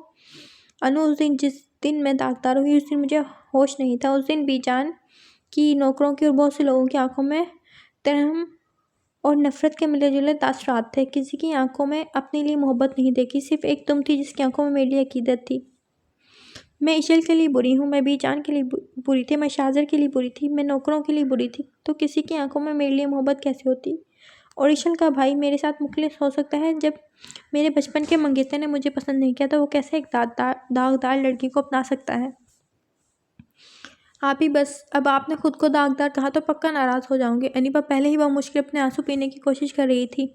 اریبا کی بات پر اسے ٹوک گئی۔ آپ ہی پریشان کیوں ہوتی ہیں؟ رشتہ بی جان کی مرضی پہ ہو رہا ہے، انہوں نے کچھ تو دیکھا ہوگا نا وہ۔ نہیں انو، اگر میری ماں ہوتی تو ضرور دیکھ لیتی، انہوں نے نہیں دیکھی۔ میری آنکھوں کی بجھی ہوئی جوت کہ میں خوش ہوں یا نہیں، ایسے ہی سر سے اتارنے کے لیے کر رہی ہیں وہ ایسے۔ لیکن جس شخص کے نام مجھے لگا رہی ہیں انو، وہ مجھ جیسی لڑکی کو 1 منٹ نہیں رکھے گا، کیونکہ میں اسے وہ حقوق نہیں دے سکوں گی جسے ایک شوہر کے ہوتے ہیں۔ وہ مجھ جیسی مردہ لڑکی کو کیسے قبول کرے گا جو خود سے عاجز ہے، ناراض ہے؟ اور حقیقت تو یہ ہے کہ مجھے ہر مرد کا لمس غلیظ لگتا ہے، مجھے ہر شکل میں اپنا مجرم نظر آتا ہے، تو میں کیسے اسے اپناؤں گی؟ میں تو خود سے ہاری ہوئی ہوں۔ مجھے یہ رات کو بی جان فورس کر کے گئی تھی۔ آپ ہی پلیز ایسی بات نہ کریں، میرا دل پھٹ جائے گا۔ آپ اپنے مائنڈ کو پازیٹیو باتوں کی طرف لائیں تو دیکھ لیجئے گا، آپ کو ہر چیز واضح نظر آئے گی۔ آپ چیز کو اچھا سمجھے گی تو آپ کو ہر چیز صحیح نظر آئے گی۔ بی بی جی، وہ بی جان کہہ رہی ہیں کہ ریبا کو تیار کریں، وہ ایشل باجی کے میکے والے رشتے کے لیے آ رہے ہیں۔ ملازمہ دروازہ نوک کرتی یہ پیغام دیتی چلی گئی تھی۔ مجھے بابا کے گھر جانا ہے تو جانا ہے، بھائی کی ساری شاپنگ کرنی ہے، نکاح کی ساری ارینجمنٹ ہو چکی ہے، صرف ڈریس سلیکٹ کرنا ہے۔ اچھی بھلی میں بابا کے ساتھ جا رہی تھی، آپ نے مجھے روک دیا۔ ایشل کب سے شاذر کا دماغ کھا رہی تھی، جو کوئی میچ لگا کر بیٹھا ہوا تھا، پھر اس کے بولنے پر اس کی طرف دیکھنے لگا جو اسی کے لائے بلیک فراک میں گویا آسمان سے اتری ہوئی ہور لگ رہی تھی۔ بلیک فراک میں اس کا سفید رنگ اور زیادہ چمکتا تھا، دوپٹہ گلے میں پڑا ہوا تھا جس کی وجہ سے گردن کے زخم ظاہر ہو رہے تھے۔ میں آپ سے کیا کہہ رہی ہوں اور آپ مجھے جواب نہیں دے رہے، حد ہے، میں اب آپ سے بات نہیں کروں گی۔ اس کے سامنے کھڑی کب سے اس کا امتحان لے رہی تھی، جو یہ سمجھتی تھی کہ وہ اس کی بات نہیں سن رہا۔ وہ غصے میں جیسے ہی پلٹی سیدھا اس کی گود میں آ گری۔ کہاں جا رہی ہو؟ اس نے ہاتھ پکڑ کے گھمایا اور اس کے گال پر اپنے ٹھنڈے ہاتھ رکھتے بولا۔ ایشل اچھل کر رہ گئی۔ میں اتنی پریشان ہوں، آپ کو آپ کو رومانس سوچ رہا ہے؟ وہ اس کی حرکت پر تلملا کر بولی۔ آپ کون سی پریشانی ہے؟ میں نے اپنا ڈریس سلیکٹ کرنا، مجھے سمجھ نہیں آ رہی کہ کون سا ڈریس سلیکٹ کروں، مطلب کون سا کلر۔ وہ اپنے گال سے اس کے ہاتھ ہٹاتی ہوئی بولی۔ بلیک کلر لو نا۔ وہ اس کا کیچر اتارتے ہوئے بولا۔ بلیک حد ہو گئی ہے، چوتھے دن سے شاہزاد جی میں بلیک کلر پہن رہی ہوں۔ آپ پھر کہہ رہے ہیں میں بلیک لوں؟ آپ خود تو سارے کالے شاہ بنے رہتے ہیں، کالے کپڑے بھی کالے، شال کالی، چپل کالی، اور اپنا آپ کا منہ بھی کالا ہی ہے۔ ویسے آپ ہر وقت بلیک کیوں بنے رہتے ہیں؟ کوئی راز ہے کیا؟ اس کی گندمی مگر پرکشش چہرے پر چوٹ کرتی ہوئی بول رہی تھی۔ تو کیا ہے، 4 دن سے پہن رہی ہوں، یہ تو اچھی بات ہے۔ سیانے کہتے ہیں کہ بیوی وہی اچھی ہوتی ہے جو شوہر کے رنگ میں ڈھل جائے۔ ہائے، میرے سیانوں نے تو کبھی ایسا کچھ نہیں کہا۔ ایک منٹ، اگر کہا بھی ہے تو انہوں نے کالے رنگ کا تو نہیں کہا، انہوں نے ہر رنگ کا کہا ہے۔ وہ ایک آبرو اچکاتے ہوئے تشویش سے بولی، جس کو یہ سمجھ نہیں لگ رہی تھی کہ اب تک شاہزاد کی گود میں کیوں بیٹھی ہوئی ہے۔ ہاں تو تمہارے شوہر کو کالا رنگ پسند ہے تو تم یہی پہن لو نا۔ نا، اب میں بلیک نہیں پہنوں گی، اب تو میں اپنی طرح وائٹ لوں گا۔ میرا رنگ آپ کی طرح بلیک تھوڑی ہے جو میں بلیک لوں۔ وہ باتوں میں سے جتا رہی تھی۔ جانم اتنا کالا رنگ تو نہیں ہے جتنا تم نے مجھے کوے کی طرح بدنام کر کے رکھ دیا ہے۔ میں نے آپ کو بدنام نہیں کیا، آپ کا رنگ کالا ہے، آپ یہ بات کیوں نہیں سمجھ لیتے؟ ایک سچی بات کہوں؟ اس کی طرف جھکتے ہوئے بولی۔ ہاں بتاؤ۔ وہ آئیبرو اچکاتے ہوئے اس کی طرف دیکھا۔ آپ ویسے تو ہیں بلیک، پر بلیک سوٹ میں آپ کوے ہی لگتے ہیں۔ اگر نہیں یقین تو میں آپ کو دکھاتی ہوں۔ اس کی پاکٹ سے موبائل نکال کر فرنٹ کیمرہ آن کرنے لگی۔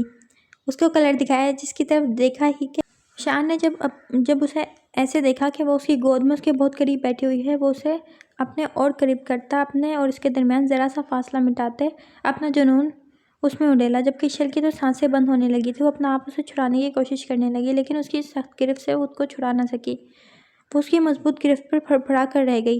اس کی تو گویا جان ہوا ہوئی تھی۔ اس کی گرفت ذرا سی ہلکی ہوئی تو بھاگ کر دروازے کے پاس جا پہنچی اور بولی، کوئی نہیں، آپ کالے ہیں تو کیا ہوا، میں اس سانگ پر گزارا کر لوں گی۔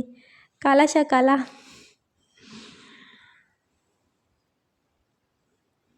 میرا کالا ہے دلدار وے گوریاں نو پرا کرو۔ وہ اسے چڑھاتی واک آؤٹ کر گئی۔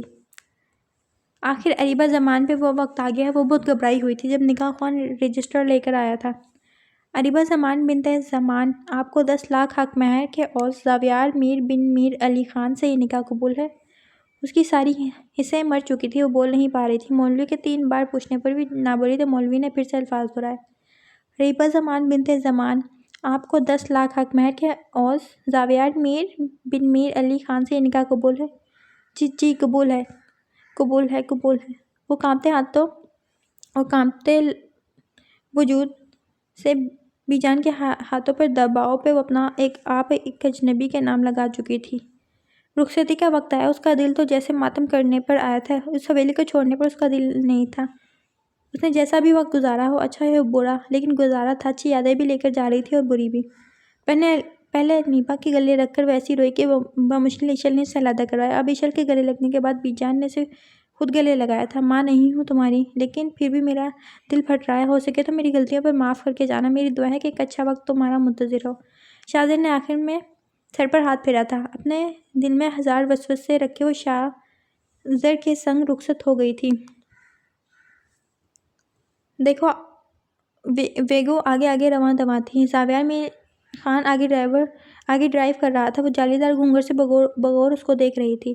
اس نے چوڑ نظر اس پر ڈالی جو کہ بہت سنجیدگی سے گاڑی ڈرائیو کر رہا تھا۔ اس نے نگاہ ونڈو کی اسکرین پر کی۔ وہ سفید کرتے میں ملبوس روایتی شال اوڑھے ہوئے تھے۔ انیپا صحیح کہہ رہی تھی، وہ ایشل کی طرح پیارا ہے۔ وہ سچ میں کوئی ریاستی شہزادہ لگا تھا۔ دونوں بہن بھائی خوبصورتی کی اعلیٰ مثال تھے، اور سب سے زیادہ تو باروب شخصیت کے مالک سردار میر علی خان خود تھے۔ وہ دونوں باپ بیٹے کا موازنہ کرنے لگی جو ساتھ کھڑے بھائی لگتے تھے۔ وہ اس کی شاندار شخصیت دیکھ کر اپنے آپ میں احساسی کمتری محسوس کرنے لگی۔ وہ اپنے سارے ستم یاد کرنے لگی جو اس نے ایشل پر کیے۔ 2 گھنٹے ہو گئے تھے، راستہ ختم ہونے کا نام نہیں لے رہا تھا۔ ملازمہ اس کے ساتھ بیٹھی اگلی گاڑی میں سردار میر علی خان اور بسمہ بیگم تھی۔ 2 گھنٹے ہو چکے تھے، راستہ پتہ نہیں کتنا باقی تھا۔ تقریباً 2.5 گھنٹے بعد بارات گاؤں پہنچی تھی۔ اریبہ نے دیکھا گاؤں کے کچھ لوگوں نے اسلحہ اٹھایا ہوا تھا اور وہ فائرنگ کر رہے تھے، شاید خوشی کی وجہ سے۔ اب تو اریبہ کے دل میں ڈر بیٹھ گیا تھا، کیونکہ فائرنگ والی رسم تو بدلے کی علامت ہوا کرتی تھی۔ وہ سوچنے لگی شاید اسی لیے کر رہے ہیں کہ وہ جیت گئے ہیں، کہ سردار زاویار بھی بدلے میں سردار شاذر یوسف زئی کی بہن کو لے آیا ہے۔ حویلی پہنچے تو شام کے سائے گہرے ہونے لگے۔ حویلی تو پوری چمک رہی تھی۔ یہ جدید ماڈرن ٹیسٹ کی حویلی تھی۔ اگلی گاڑی رکی تو زاویار نے اپنی گاڑی روکی تھی۔ اریبہ یوسف زئی کی حالت غیر ہونے لگی۔ حویلی ان کی حویلی سے بھی کافی بڑی تھی۔ جس طرح بی بی کہہ رہی تھی کہ یہ شادی سادگی سے ہوگی، اس طرح تو بالکل نہ تھا۔ پوری حویلی سجی ہوئی تھی۔ کچھ منچلی لڑکیاں ہاتھ پکڑ کے اسے لے جانے لگی۔ اسے اس حویلی میں عشل کا پہلا دن نظر آیا۔ اس کے ذہن میں وہ تمام منظر گھومنے لگے تھے جب عشل کے سر سے اس نے دوپٹہ اتروایا تھا۔ یہ سوچ آتے ہی اس نے اپنے دوپٹے کو سختی سے پکڑ لیا۔ وہ بہت بولڈ رہنے والی لڑکی تھی۔ اب تیز تلاری ایسے ہوا ہوئی کہ ہاتھ کانپنے لگے۔ اسے یہ ڈر لگنے لگا جو سلوک عشل کے ساتھ کیا گیا کہ کہیں اس کے ساتھ نہ ہو جائے۔ وہ دھکوں کی منتظر تھی۔ وہ سوچنے لگی کہ اس کی ذات کو گالی بنایا جائے گا۔ کیا رات کو باہر لاؤنج میں سوئے گی وہ انہی سوچوں میں گم تھی۔ لڑکیوں نے اسے لاؤنج کے صوفے پر بٹھایا۔ ایک طرف گاؤں کی کچھ عورتیں گانے گا رہی تھیں۔ زاویار کی مما اس کے پاس آئی، اس کے سر پر کچھ پیسے وارے اور گانے والیوں کو دیا۔ اس کے ماتھے پر پیار کیا۔ سردار میر علی خان نے بھی اس کے سر پر ہاتھ پھیر کر پیسے تھمائے۔ وہ ان کے ہاتھ پھیرنے سے ڈر گئی۔ وہ تو کسی تانے تھپڑ کی منتظر تھی، پر جس طرح سے اس کی شادی ہوئی تھی وہ تو اسے نظر نہیں آیا۔ یہ سوچ آتے ہی اس کا دل پھر سے لرزا تھا۔ مختلف رسموں کے بعد اسے کمرے میں پہنچا دیا گیا۔ کمرہ بھی اعلیٰ ذوق کا منہ بولتا ثبوت تھا۔ بہت کھلا شاندار بیڈ روم تھا۔ اس کی بڑی سی تصویر سامنے دیوار پر آویزاں تھی۔ وہ روم کو دیکھتی رہی۔ اس کو بیٹھے 3 گھنٹے سے اوپر ہو گیا، پر وہ ابھی تک نہیں آیا تھا۔ ابھی رشتہ اسے اور بوجھ لگا۔ وہ اس کا انتظار کرنا بھی نہیں چاہتی تھی۔ آنٹی کے کہنے اور سمجھانے پر وہ بیٹھی تھی اور خود اس رشتے کے لیے راضی نہیں تھی، کیونکہ اسے اپنے وجود سے گھن آتی تھی۔ وہ اس واقعے کے بعد خود کو راتوں میں اٹھ کے دھوتی تھی کہ اس کے وجود سے اس کے ہاتھوں کی غلاظت اترے، لیکن وہ تب مطمئن نہ ہو پاتی اور وہ ادھر ہی نیم دراز ہوئی اور اس کی آنکھ لگ گئی۔ زاویار میر نے کمرے میں قدم رکھا تو اس کو سوتے ہوئے پایا تھا۔ وہ آج بہت پیاری لگ رہی تھی، گویا روپ تو اس پر ٹوٹ کر آیا تھا۔ اس کی گندمی رنگت کھلی کھلی پرکشش لگ رہی تھی۔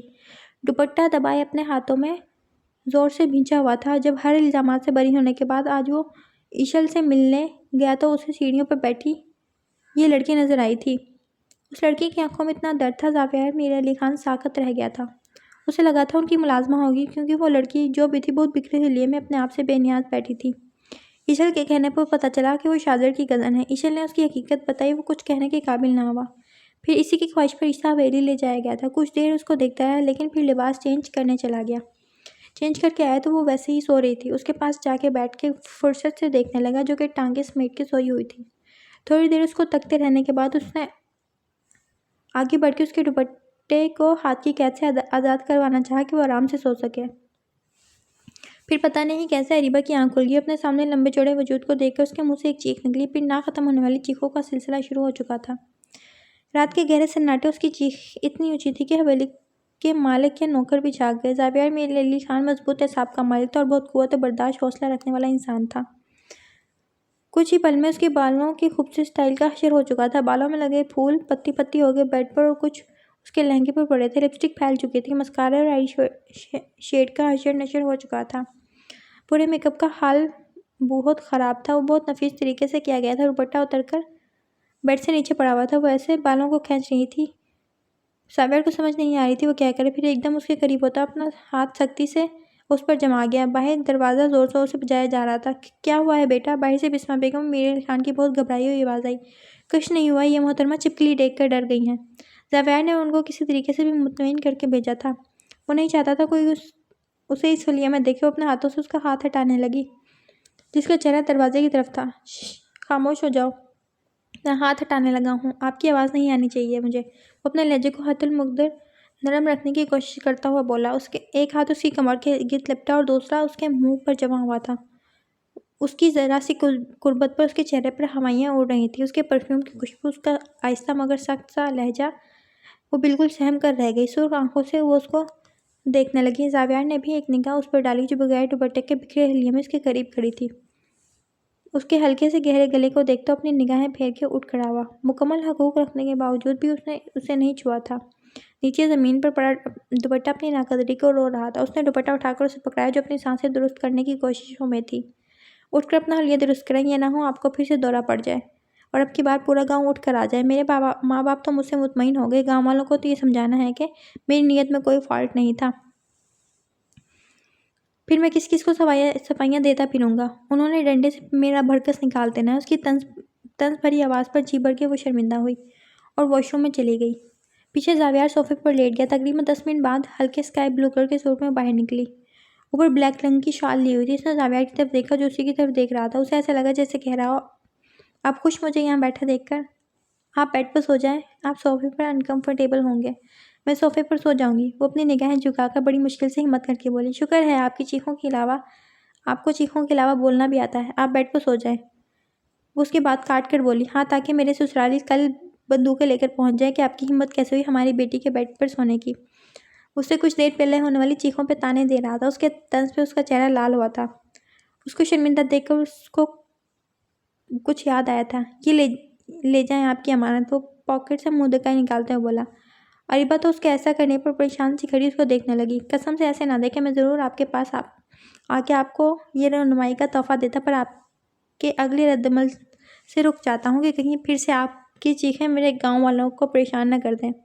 اس کے تاثرات بہت سنجیدہ تھے مگر آنکھوں کا وہ کچھ نہیں کہہ سکتی تھی۔ پہلے تو وہ جی بڑھ کے شرمندہ ہوئی، پھر دانت پیستی بیڈ پر جا کر لیٹ گئی۔ اسے خود پر غصہ تھا کہ وہ کیوں چیخی تھی۔ اب وہ شخص ساری زندگی اس کا مذاق اڑائے گا۔ جبکہ دوسری طرف میڈ کو پتا تھا اس کی ذرا سی قربت پر جو اس کی حالت ہوئی تھی، اس پر گزرے حادثے کو جانتا تھا، اس لیے اس نے طنز بھرے الفاظ ادا کیے تھے۔ اس کو سمجھ آ گئی کہ اپنے ایک دن کی دلہن کو کیسے نارمل رکھنا تھا۔ شاذر یوسف زئی سے یہ دیکھنا محال ہو گیا تھا۔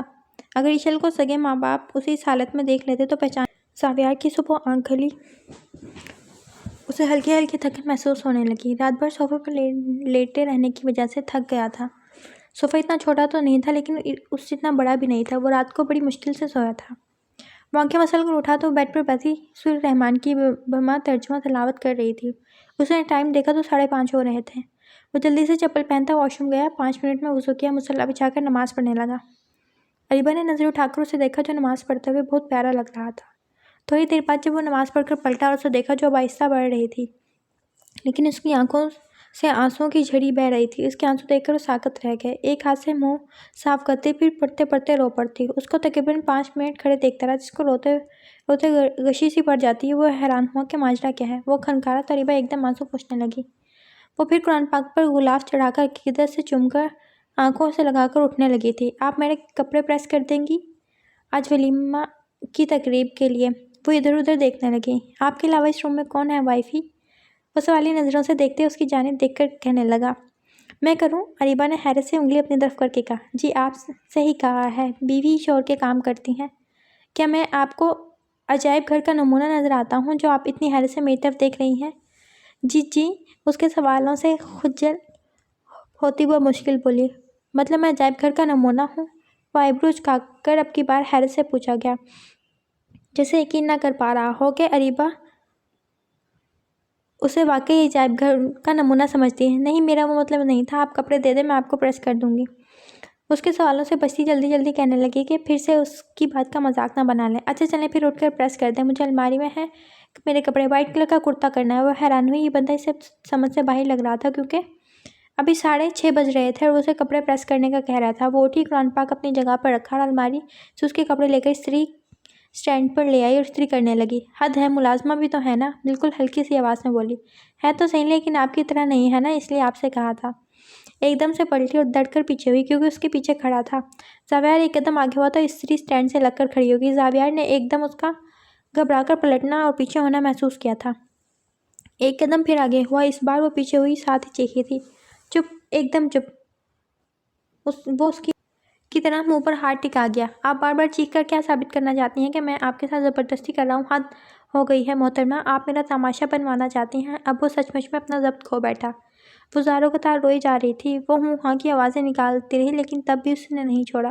زاویار نے اسے تڑپتے دیکھا تو ہاتھ اس کے منہ سے اٹھا کر غصے سے پلٹا۔ زاویار کو اس کی سسکی کی آواز آئی جو اپنے منہ پر ہاتھ رکھ کر رونے پر قابو پانے کی کوشش میں نیچے بیٹھ گئی تھی اور منہ پر ہاتھ رکھا ہوا تھا تاکہ اسے آواز نہ آئے۔ استری میں کچھ دیر ہاتھ لگے رہنے سے اس کے ہاتھ کی سکن اکھڑ گئی تھی۔ وہ تیز تیز قدم اٹھاتے اس کے پاس آیا جو ڈر کر پیچھے ہوئی تھی۔ زاویار کو اپنے آپ پر غصہ آیا کہ وہ کیوں اس پر غصہ کر گیا تھا۔ اس کا ہاتھ زبردستی اپنے ہاتھوں میں لے کر ہلکی ہلکی پھونکیں مارنے لگا کیونکہ اس کا جلا ہوا ہاتھ دیکھ کر اس کے دل کو کچھ ہوا تھا۔ اریبہ اس کو ایسا کرتے دیکھ اپنا ہاتھ چھڑانے لگی جب زاویار نے اس کا وہ والا ہاتھ اپنے کندھے پر رکھ کر اسے بازوں میں اٹھا لیا۔ درد کی شدت سے اریبہ مزاحمت نہیں کر پا رہی تھی اور اس کے سینے پر سر ٹکا لیا۔ زاویہ اسے بیڈ پر بٹھا کر بولا، اب آپ نے ہلنا نہیں ہے، نہیں تو میرے اگلے قدم کی ذمہ دار آپ خود ہوں گی۔ تقریباً 5 منٹ بعد وہ آیا۔ اس کے ہاتھ میں ایک شاپر تھا۔ وہ اس کے پاس بیٹھا، شاپر کھول کر برنال نکالی، اس کے ہاتھ پاس بیٹھا تھا۔ اس سے پہلے اس کے ہاتھ کا معائنہ کیا اور پھر لگانے لگا، جس سے اریبہ کو تھوڑا ریلیکس ہوا۔ اریبہ اس کو اپنی فکر میں پاگل ہوتا دیکھ رہی تھی۔ زاویہ نے نظر اٹھا کر اسے دیکھا، جو اب تھوڑی سی پرسکون نظر آ رہی تھی۔ اس نے ہاتھ پکڑ کے اس کے ہاتھ پر بوسہ دیا۔ اریبہ اس کے پہلے لمس پر کانپی اور اپنا ہاتھ پیچھے کرنا چاہا۔ اس کے اور تھوڑا نزدیک ہوا اور اب کی بار اس کے ماتھے پر بھی اپنا لمس چھوڑ کر اٹھ کھڑا ہوا۔ اریبہ کو پہلی دفعہ کسی شخص کے لمس سے سکون ہوا تھا۔ وہ حیران ہو گئی تھی، وہ کیسے اس جیسی لڑکی کو پل بھر میں معتبر کر گیا تھا۔ وہ تھوڑا سا ہی دور کھڑا تھا جب دروازہ نوکا اور ملازمہ اندر آئی۔ صاحب جی، یہ ناشتہ اور یہ لیں دودھ۔ وہ ٹرالی کو کھینچتی اس کے پاس آئی، خود چلی گئی۔ یہ لیں۔ وہ دودھ کا گلاس اس کے ہاتھ میں پکڑاتا بولا، جس نے بغیر کسی تمہید گلاس تھام کر دودھ پینے لگی۔ یہ ناشتہ بھی کرنا ہے آپ نے؟ نہیں، میرا دل نہیں چاہ رہا۔ وہ جلدی سے انکار کر گئی تاکہ اسے دوبارہ مخاطب نہ کریں۔ کرنا تو پڑے گا آپ کو، کیونکہ آپ نے کل سے کچھ نہیں کھایا۔ یہ نہ ہو فنکشن کے وقت آپ کی بھوک سے چیخیں نکل رہی ہوں اور میرے سسرالی مجھ معصوم کو برا بھلا کہیں اور یہ بھی الزام مجھ پر آئے کہ میں نے آپ کو کھانا نہیں دیا، اس لیے آپ بے ہوش ہو کر گر گئیں، اس لیے میں رسک نہیں لے سکتا۔ اریبہ نے اس کی آنکھوں میں واضح شرارت مگر چہرے پر بلا کی سنجیدگی دیکھی تھی۔ وہ چائے کا کپ اسے پکڑاتا اور نوالا اس کے منہ کے آگے کرتا ہوا بولا۔ اریبہ نے اس کی شرارتی نگاہوں سے بچنے کے لیے منہ کھولا اور کھانے لگی۔ بس میں نے کر لیا ہے ناشتہ اور نہیں، چلیں ٹھیک ہے، اب آپ نوالا لیں۔ وہ اس کے نزدیک آتا ہوا بولا، جس سے پیچھے ہونے لگی۔ نہیں، میں نے تو کھا لیا۔ وہ انکار کرنے لگی۔ میں کہہ رہا ہوں نوالا لیں۔ زاویہ کا لہجہ تھوڑا تیز ہوا۔ اس کے لہجے کی تیزی پر اریبہ کو رونا آیا۔ اس نے انڈے کے ساتھ نوالا لیا اور ابھی خود کھاتی جب اس نے اس کا ہاتھ پکڑ کر نوالا اپنے منہ میں لیا۔ اس کی انگلیاں اس کے منہ کے ساتھ ٹچ ہوئیں اور اس کی چھوٹی سی گستاخی پر لرز اٹھی۔ پتہ ہے، شوہر اور بیوی جب کھانا کھائیں تو بہت ثواب ملتا ہے۔ یہ بات کر کے اس کے ہاتھ پر پیار کرتا ہوا اٹھ کھڑا ہوا۔ اریبہ بغور اسلوب جھاؤں رکھنے والے انسان کو دیکھنے لگی، جس کا لہجہ بہت ہی نرم تھا۔ آپ کے کپڑے نکال دوں؟ اریبہ حیران سی اس کو دیکھنے لگی جب اس کا سوٹ کیس کھول رہا تھا۔ آپ سے جو پوچھا ہے وہ بتائیں۔ وہ پیشانی پر بڑ ڈالتے ہوئے بولا، میں خود نکال لوں گی۔ اچھا تھوڑی لگتا ہے کہ اب آپ میرے خلاف جائیں گی؟ وہ اس کی بات کاٹتے ہوئے بولا، لیکن میں آپ سے کیسے کام کرواؤں؟ آپ بس اپنا منہ بند رکھیں اور جو میں کہہ رہا ہوں وہ کریں۔ وہ سنجیدگی سے بولا، اگر میں نہ کروں تو؟ اریبہ بغیر اس کی طرف دیکھے بولی، پھر دیکھنا میں آپ کا کیا حال کرتا ہوں۔ اریبہ کو اس کے آواز سے صاف پتہ چلا کہ وہ سنجیدہ ہے۔ ایسے ڈرا دھمکا کے کسی کا خیال رکھا جاتا ہے؟ اس کے بدلنے پر وہ تپ کر بولی، پھر زبان دانتوں تلے جلدی سے دبا گئی۔ میں تو ایسا ہی ہوں۔ وہ پنک کلر کا کڑھائی والا سوٹ اس کے پاس رکھتا ہوا لاپرواہ سے انداز میں بولا، میں نے نیچے جانا ہے، آنٹی انکل کیا سوچیں گے؟ وہ خفگی سے اپنے کپڑوں کو دیکھ کر بولی تھی، کچھ نہیں کہیں گے وہ، میں ان کو آپ کی طبیعت خرابی کا بتا آیا ہوں۔ اس کا جواب فٹ سے آیا، آپ جلدی سے فریش ہو جائیں پھر ہم چلتے ہیں۔ یہ کہتا وہ صوفے پر بیٹھ کے اپنا موبائل نکال کر دیکھنے لگا۔ یہ آپ کے کپڑے ہیں، جلدی فریش ہو پھر نکلنا بھی ہے۔ ایشا نے شاہزر کو کپڑے تھمائے۔ وہ اس کے بلیک کپڑے دینے پر مسکرایا۔ آپ بلا وجہ کیوں مسکرا رہے ہیں؟ اس نے حیران ہو کر پوچھا۔ چڑھتی بھی ہو اس رنگ سے اور روز پریس کر کے بھی دیتی ہو، کیا وجہ ہے؟ وہ آنکھ دبا کر بولا۔ شاہزر نے اسی مسکراہٹ سے جواب دیا۔ اس کے پاس آئی اور تھوڑی سی اوپر ہوئی، لیکن اس کا قد نہیں پہنچ پا رہا تھا۔ شاہزر اس کی خواہش سمجھتا نیچے جھکا، اسی لیے کیونکہ آپ پہ یہ رنگ جچتا ہے۔ وہ اس کی کشادہ پیشانی پر پیار دے کر بولی، میں تو آپ سے مذاق کرتی رہتی ہوں۔ وہ اس کے چہرے کی شادابی دیکھ کر شاہزر اس کے پاس ہوا تھا۔ اس کا دوپٹہ کھل گیا۔ دوپٹے کے کھلتے ہی سیاہ سلکی بال نیچے کندھوں پر آ پڑے۔ وہ اس کے بالوں میں منہ چھپانے لگا، جس کی وجہ سے ایشا اس کی پہنچ سے دور ہوئی۔ پہلے آپ کپڑے چینج کر لیں، اتنے زیادہ فری نہ ہوں، مجھے خود بھی تیار ہونا ہے اور بی جان کو بھی تیار ہونے میں ہیلپ کرنی ہے۔ یہ کہتی ہوئے جس تیزی سے اندر آئی تھی اسی تیزی سے باہر نکل گئی۔ بی جان، یہ آپ کے کپڑے۔ پروین نے اسے کپڑے دیے۔ وہ کپڑے اٹھا کر بی جان کے کمرے میں گئی جو تسبیح پڑھ رہی تھی۔ بی جان، یہ کپڑے چینج کر لیں۔ وہ مصروف انداز میں ان کو کپڑے دیتے ہوئے بولی، ادھر آؤ میرے پاس بیٹھو بچے۔ بی جان نے شگفتہ لہجے میں اسے اپنے پاس بلایا۔ وہ ان کے پاس بیٹھ گئی۔ پتہ ہے، جب الیان مجھ سے بچھڑا تھا میرے دل کے ٹکڑے ٹکڑے ہو گیا تھا، ایسے لگتا تھا میری دنیا اجڑ گئی ہے۔ اور پھر انیبا کی جو حالت ہوئی تھی، میرے بس سے ہر چیز باہر تھی۔ انیبا اور اریبہ سے چھوٹی تھی اس وقت، ان کو میں نے پالا تھا۔ اریبہ سمجھدار تھی، باتیں سمجھتی تھی۔ اپنی ماں کے مرنے کے بعد جب وہ مجھ سے بدتمیزی کرتی، میں اسے ڈانٹ بھی دیتی اور مار بھی دیتی، اس کے ماں کے بارے میں برا بھلا بھی کہتی۔ مجھے اس وقت اپنے لہجے کا احساس تک نہیں تھا، حالانکہ اسے اس عمر میں پیار اور توجہ کی ضرورت تھی، پر وہ بڑی ہوئی بدتمیزی کرتی، اسے کسی کا بھی لحاظ نہیں تھا۔ میرا دل کرتا کہ وہ مجھ سے باتیں کرے، لیکن اس وقت وہ میرے ہاتھ سے نکل گیا تھا اور میں کچھ نہ کر سکی۔ پھر تمہاری اور شاہزر کی شادی کے بعد پور ہر دم ہو گئی. تمہارے ساتھ بھی زیادتیاں کرتی رہی لیکن مجھے پتا ہے وہ اندر سے بہت ڈری سمی رہتی تھی. میں نے بھی تمہارے ساتھ بہت برا کیا، حالانکہ میں عبادت بھی کرتی تھی، نماز بھی پڑھتی تھی، لیکن پھر بھی اس پر عمل نہ کر پاتی. مجھے خدا کی اس حکمت عملی کی اب سمجھ آئی کہ وہ بہتر لے کر بہترین دیتا ہے، اور میں جتنا بھی اس رب کا شکر کروں کم ہے. میری خطاؤں پر ہو سکے تو مجھے معاف کر دینا. جس طرح تمہارے میکے والوں نے اریبہ کو اپنایا ہے، بے شک اپنے وہ اعلیٰ ظرف ہیں کہ وہ بے قصور ہونے کے باوجود بھی انہوں نے ہمیں کچھ بھی نہیں کہا، اور میں سچے دل سے اعتراف کرتی ہوں کہ تم ایک اعلیٰ ظرف خاندان کی بیٹی ہو. تمہاری تربیت بھی تمہاری ماں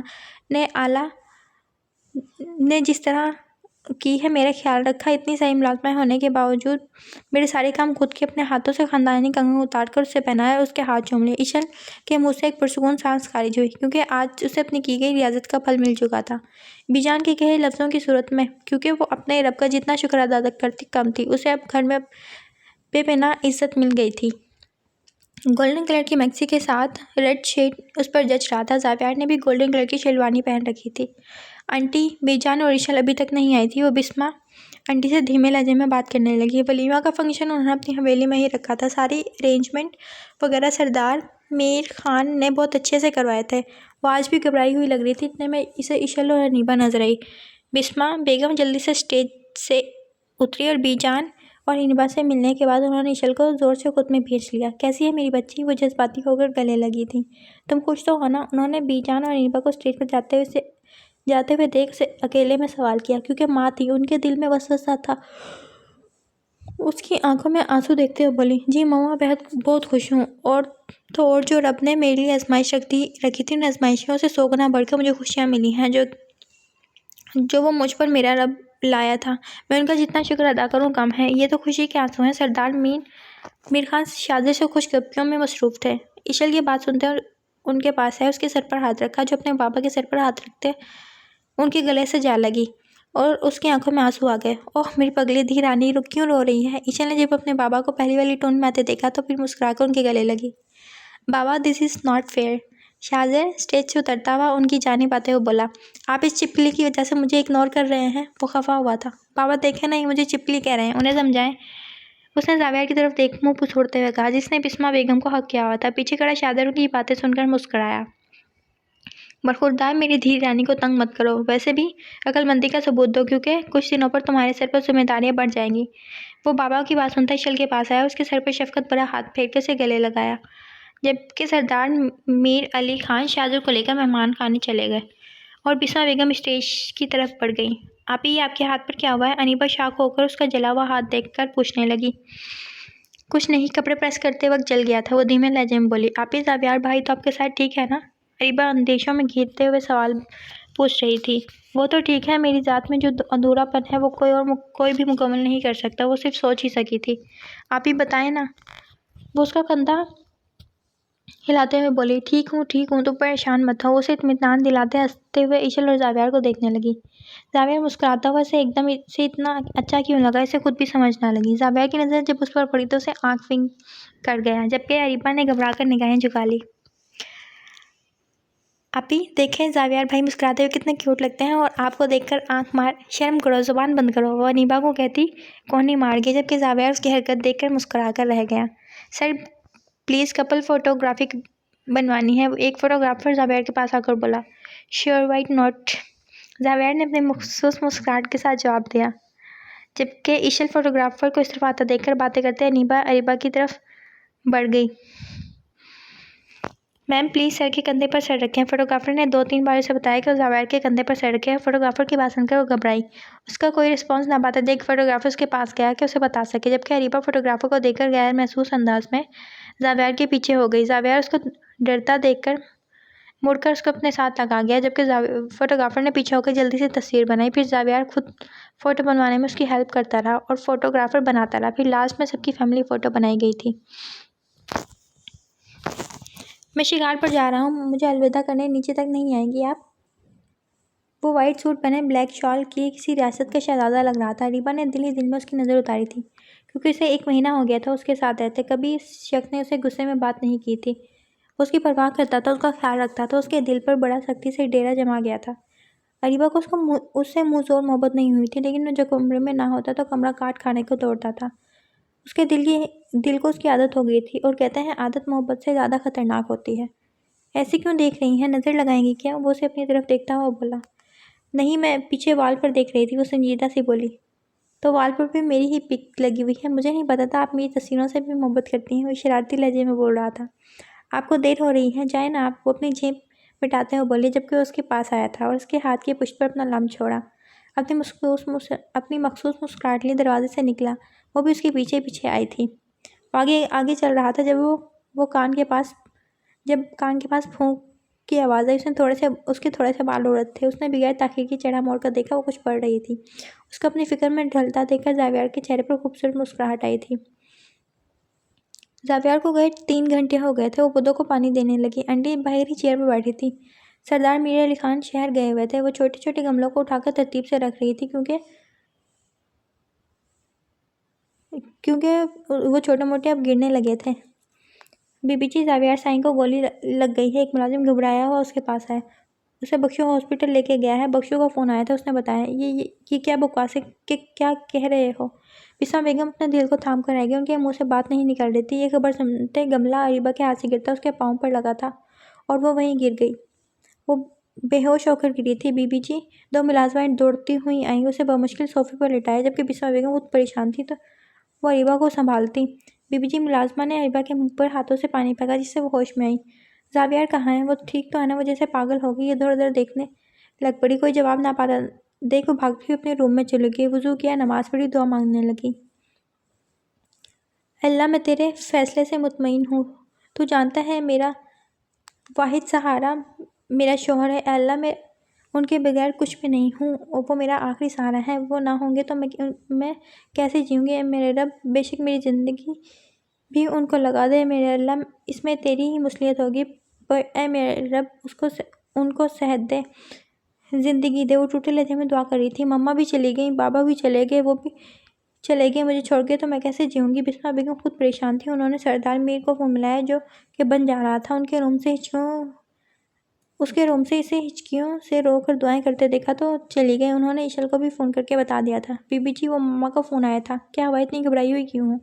شاہزر جو کمرے میں آ رہا تھا اسے بھاگتے دیکھ کر بمشکل اپنے حصار میں لیا تھا۔ وہ مما کا فون آیا ہے، بھائی کو گولی لگی۔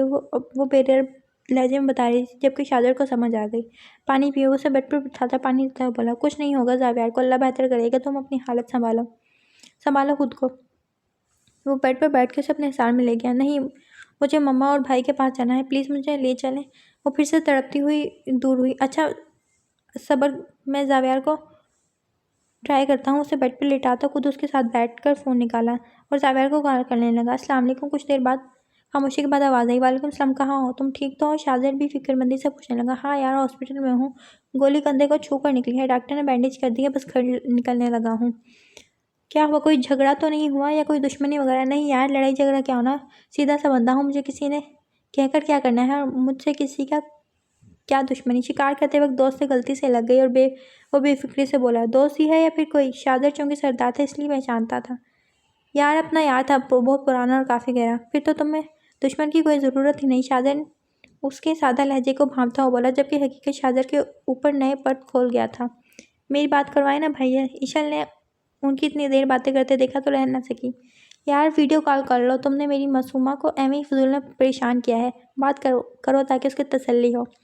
تھوڑی دیر بعد زاویار نے ویڈیو کال بیک کی تھی۔ السلام علیکم بھائی، کیسے ہیں آپ؟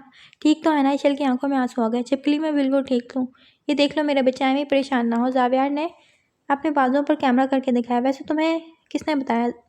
وہ بھائی ماما نے بتایا تھا، وہ پریشان تھی۔ اشل نے وضاحت دی۔ اچھا میرا بچہ پریشان ہو، میں گھر جا کر کال کرتا ہوں۔ اس نے بمشکل اپنا غصہ کنٹرول کیا تھا۔ جی ٹھیک ہے، اوکے، اللہ حافظ۔ وہ فون بند کر دیا۔ اب تو خوش ہونا، شاہزر نے کہہ کر اس کے ماتھے پر اپنے لب رکھے۔ جی میں خوش ہوں، اشل نے اس کے سر اس کے سینے پر ٹکاتے ہوئے کہا۔ نہ خود پریشان ہو، نہ میرے بچے کو پریشان کرو، اس کے کان میں ہلکے سے گمبھیر لہجے میں کہا تھا۔ صاحب جی چلیں، گاڑی باہر ہے۔ ڈرائیور بھاگتا ہوا آیا۔ تم نے گھر میں بتایا؟ اس کی بات کو اگنور کرتا جو غصہ ضبط کیا تھا اور سارا ڈرائیور پر نکالا۔ جی صاحب جی، میں نے تو شرفو کو بتایا تھا۔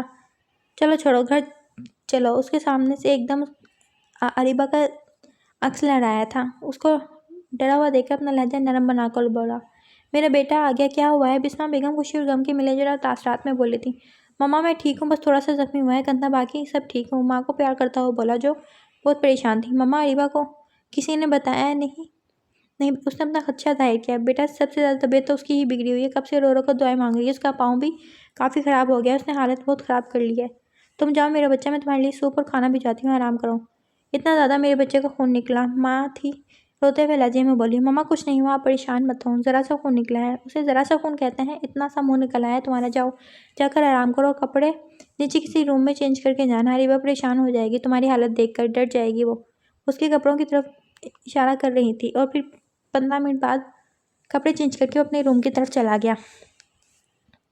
وہ اندر داخل ہوا تو وہ بیڈ پر نہیں تھی، اس نے آگے پیچھے نگاہیں دوڑائیں تو وہ نیچے جائے نماز پر سجدے کی صورت میں پڑی سسک رہی تھی۔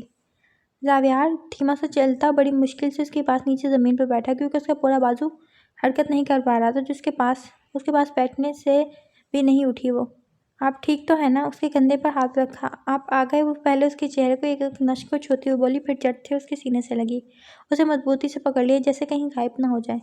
زاویار کا تو پہلی دفعہ اس کی پیش قدمی سے حیران ہوا تھا، ایک خوشگوار احساس اس کو چھوتا ہوا گزرا تھا۔ مجھے لگا آپ مجھے چھوڑ کر اللہ کے پاس چلے جائیں گے، مما کی طرح مجھے ہر کوئی چھوڑ کے چلا جاتا ہے۔ اس کی آنکھیں بہت زیادہ متورم ہوئی تھیں، اس کے ساتھ لگی وہ سسک کر رو رہی تھی۔